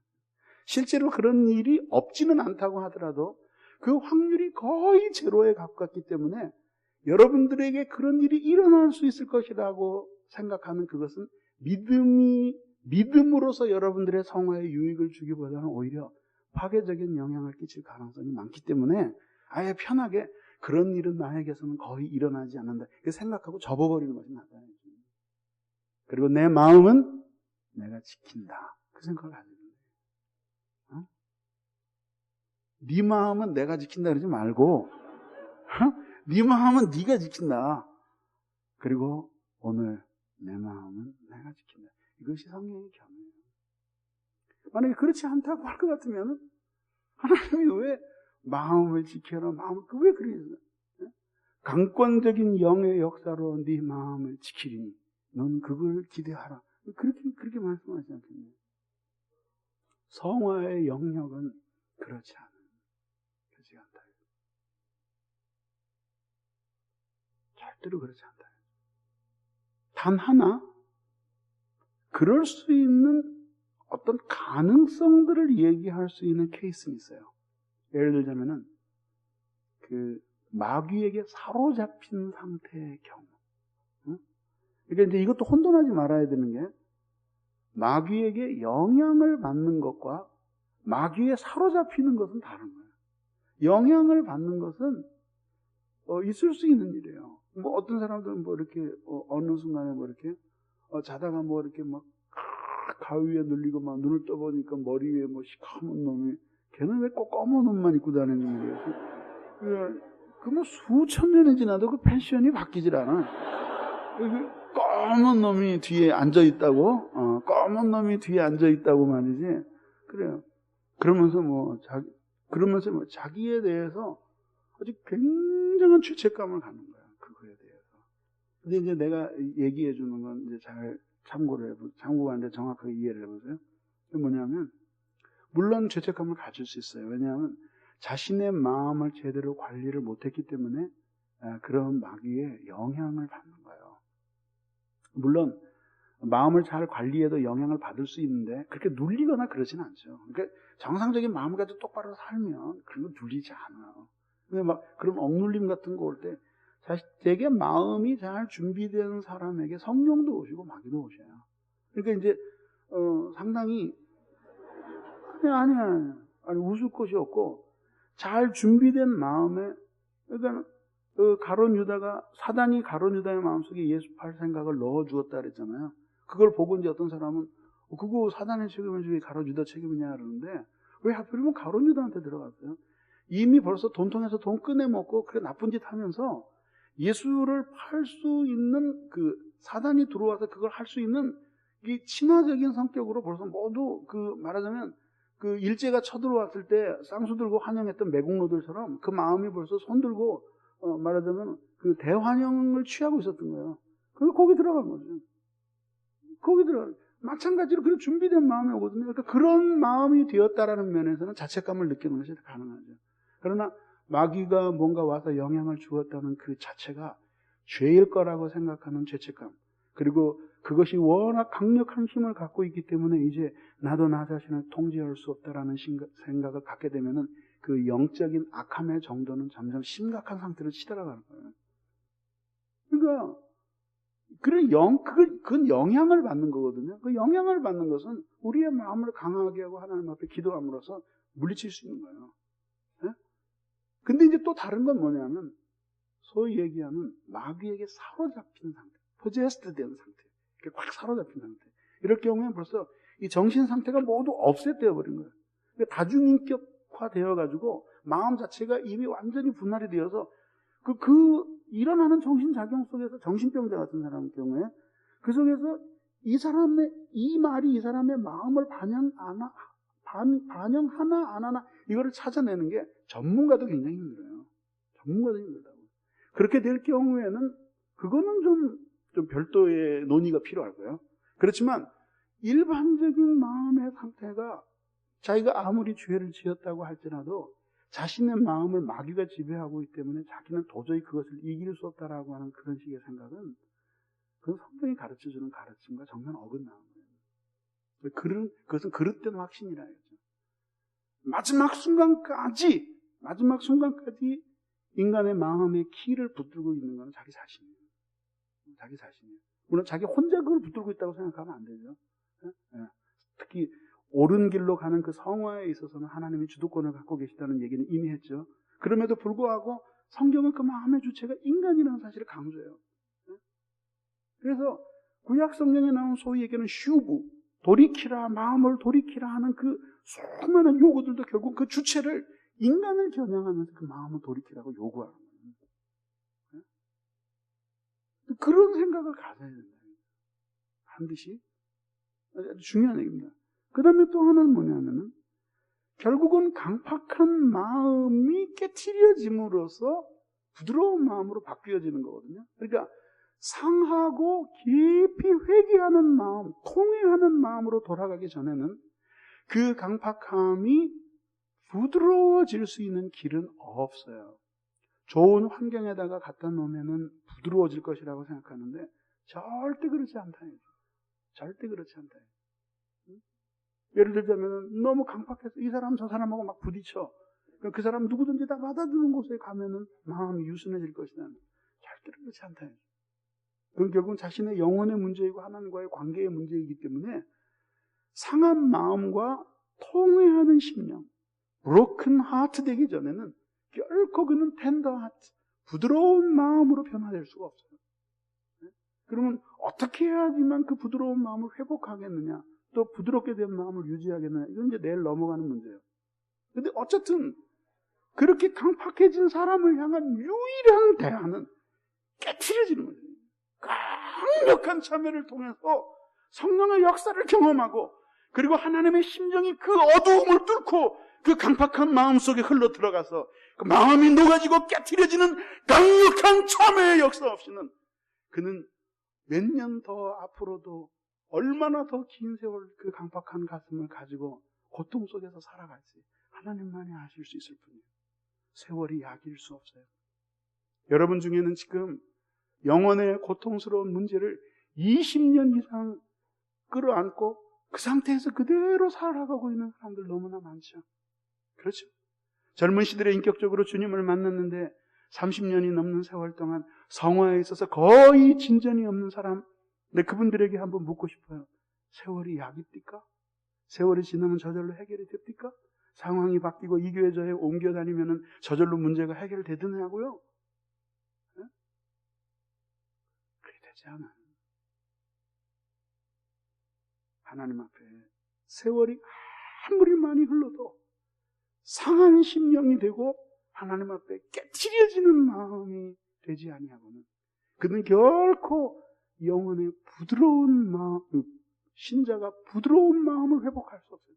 그는 결코 부드러운 마음을 회복할 수 없고, 그래서 신자의 성화된 신자의 마음인, 성화되어가는 신자의 살아있는 마음인 그 부드러운 마음, 그것을 가지고 살아갈 길이 없는 것입니다.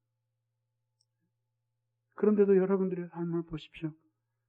강팍해져가는 일은 수시로 일어나고, 자고 일어나는 여러분들 속에 특별한 죄를 짓지 않아도 하나님의 은혜가 여러분들을 녹이고 지나가지 않으면 계속해서 정도의 차이는 있지만 강팍해져 갑니다. 그리고 강팍한 심령을 가진 사람이 죄에 대해서 너그럽지 않고 실제로 범죄하지 않고 살아갈 수 있습니까? 점점 은혜로부터 멀어지고 죄 가운데로 달려가죠. 그런데 여러분들의 참회 생활은 어떻습니까? 정말 참회합니까? 정말 오늘도 여러분들의 삶 속에 참회가 있습니까? 하나님이 보실 때 여러분들의 신앙의 특징이 참회하는 마음입니까? 깨트려진 심령입니까? 상한 마음입니까? 하나님 앞에 부서지는 마음, 그리고 주의 말씀과 그 은혜의 마음 앞에 녹아지는 마음이냐? 항상 하나님을 향해 자기 부족을 깨닫고 찢어진 가슴으로 주의 은총을 기다리는 눈물이 그렁그렁한 얼굴이 여러분들의 인격의 특징이라고 주님이 인정해 주실 수 있느냐. 그런 삶을 살았던 신자들도 마음이 굳어져 가는 것을 경험하면서 몸부림쳤습니다. 가물에 콩나듯이 하는 그 눈물 몇 방울 떨어뜨리는 참회, 깨닫는 것도 없이 역사와 전통에 빛나는 교회 생활로 신자의 긍지를 더해가는 그 야비하고 조잡한 신앙생활을 통해서 여러분들이 신자로 변화될 수 있을 것이라고 생각하는 것은 매우 어리석은 기대라고 하는 사실을 다들 기억해야 되는 거죠.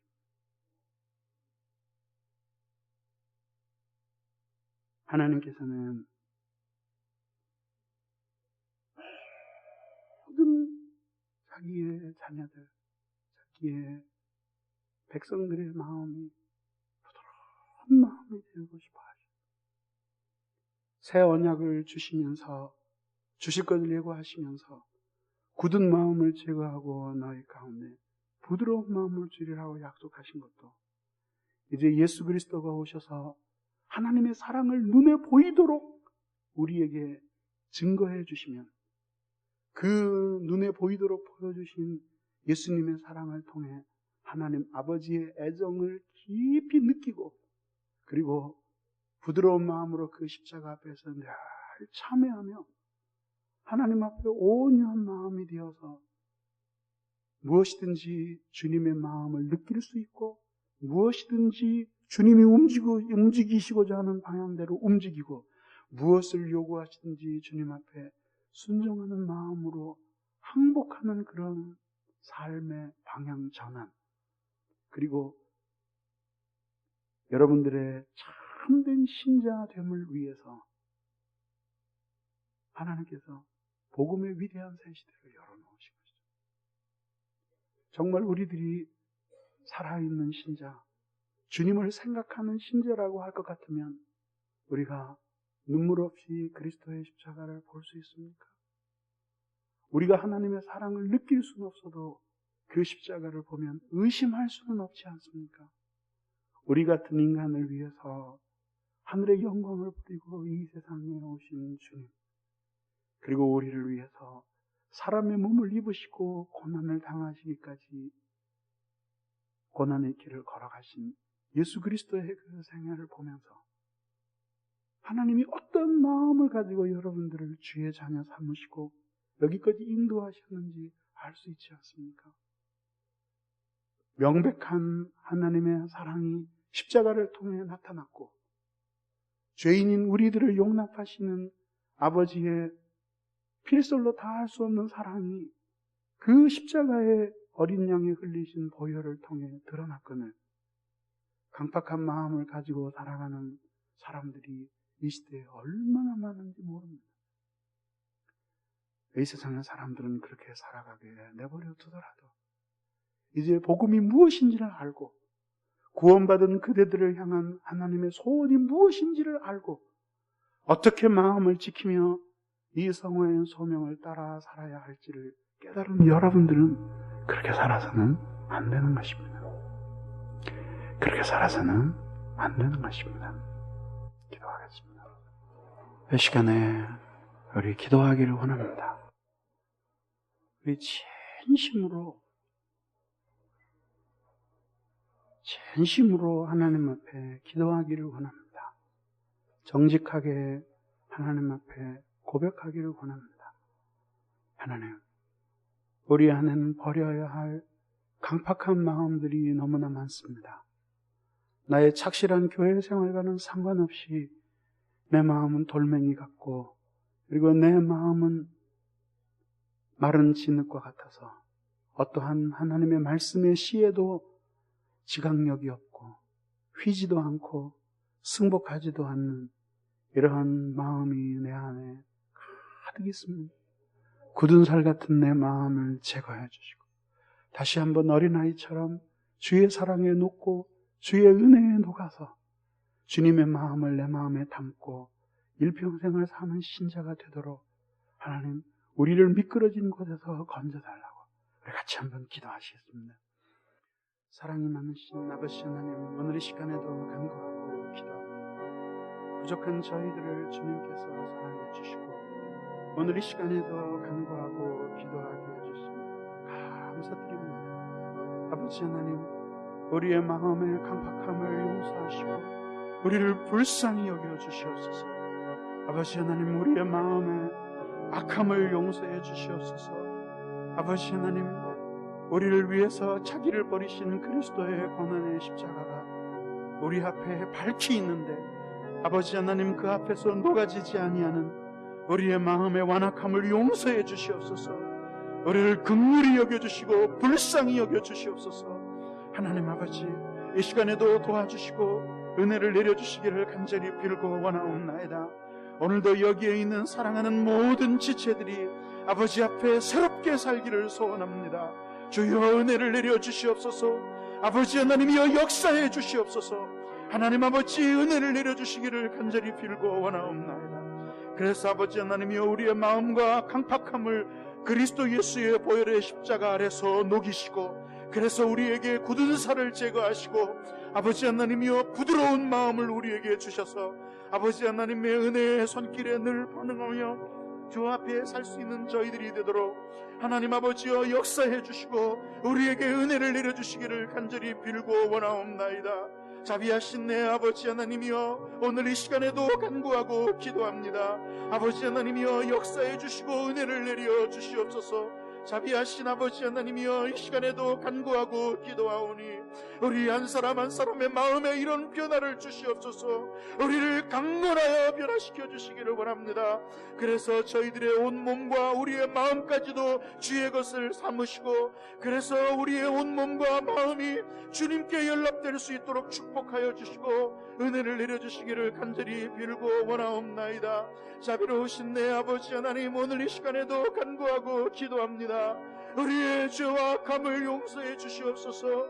우리의 마음의 강팍함과 완악함을 긍휼히 여겨 주시옵소서. 그래서 저희들의 마음이 늘 참회하고 깨트려진 가운데 우리의 굳은 살을 주의 은혜로 제거하고 부드러운 속살로 다시 태어나도록 하나님 역사해 주시옵소서. 무엇을 말씀하시든지 우리의 마음에 새겨지게 하시고, 어떤 마음을 우리에게 부으시든지 그 마음을 받아들이며, 주께서 우리의 마음을 향해 무엇을 말씀하시든지 거기에 항복할 수 있는 저희들이 되도록 주여 역사해 주시고 은혜를 내려주시기를 간절히 빌고 원하옵나이다.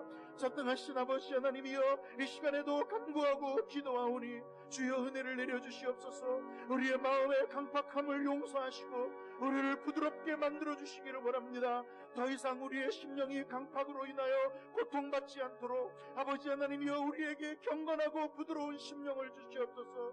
아버지 하나님 앞에 새롭게 살 수 있는 저희들이 되도록 은혜를 내려주시고 도와주시기를 간절히 빌고 원하옵나이다. 하나님 아버지께서 이 시간에도 우리에게 은혜를 내려주시고 우리를 새롭게 하여 주시기를 간절히 빌고 원하옵나이다.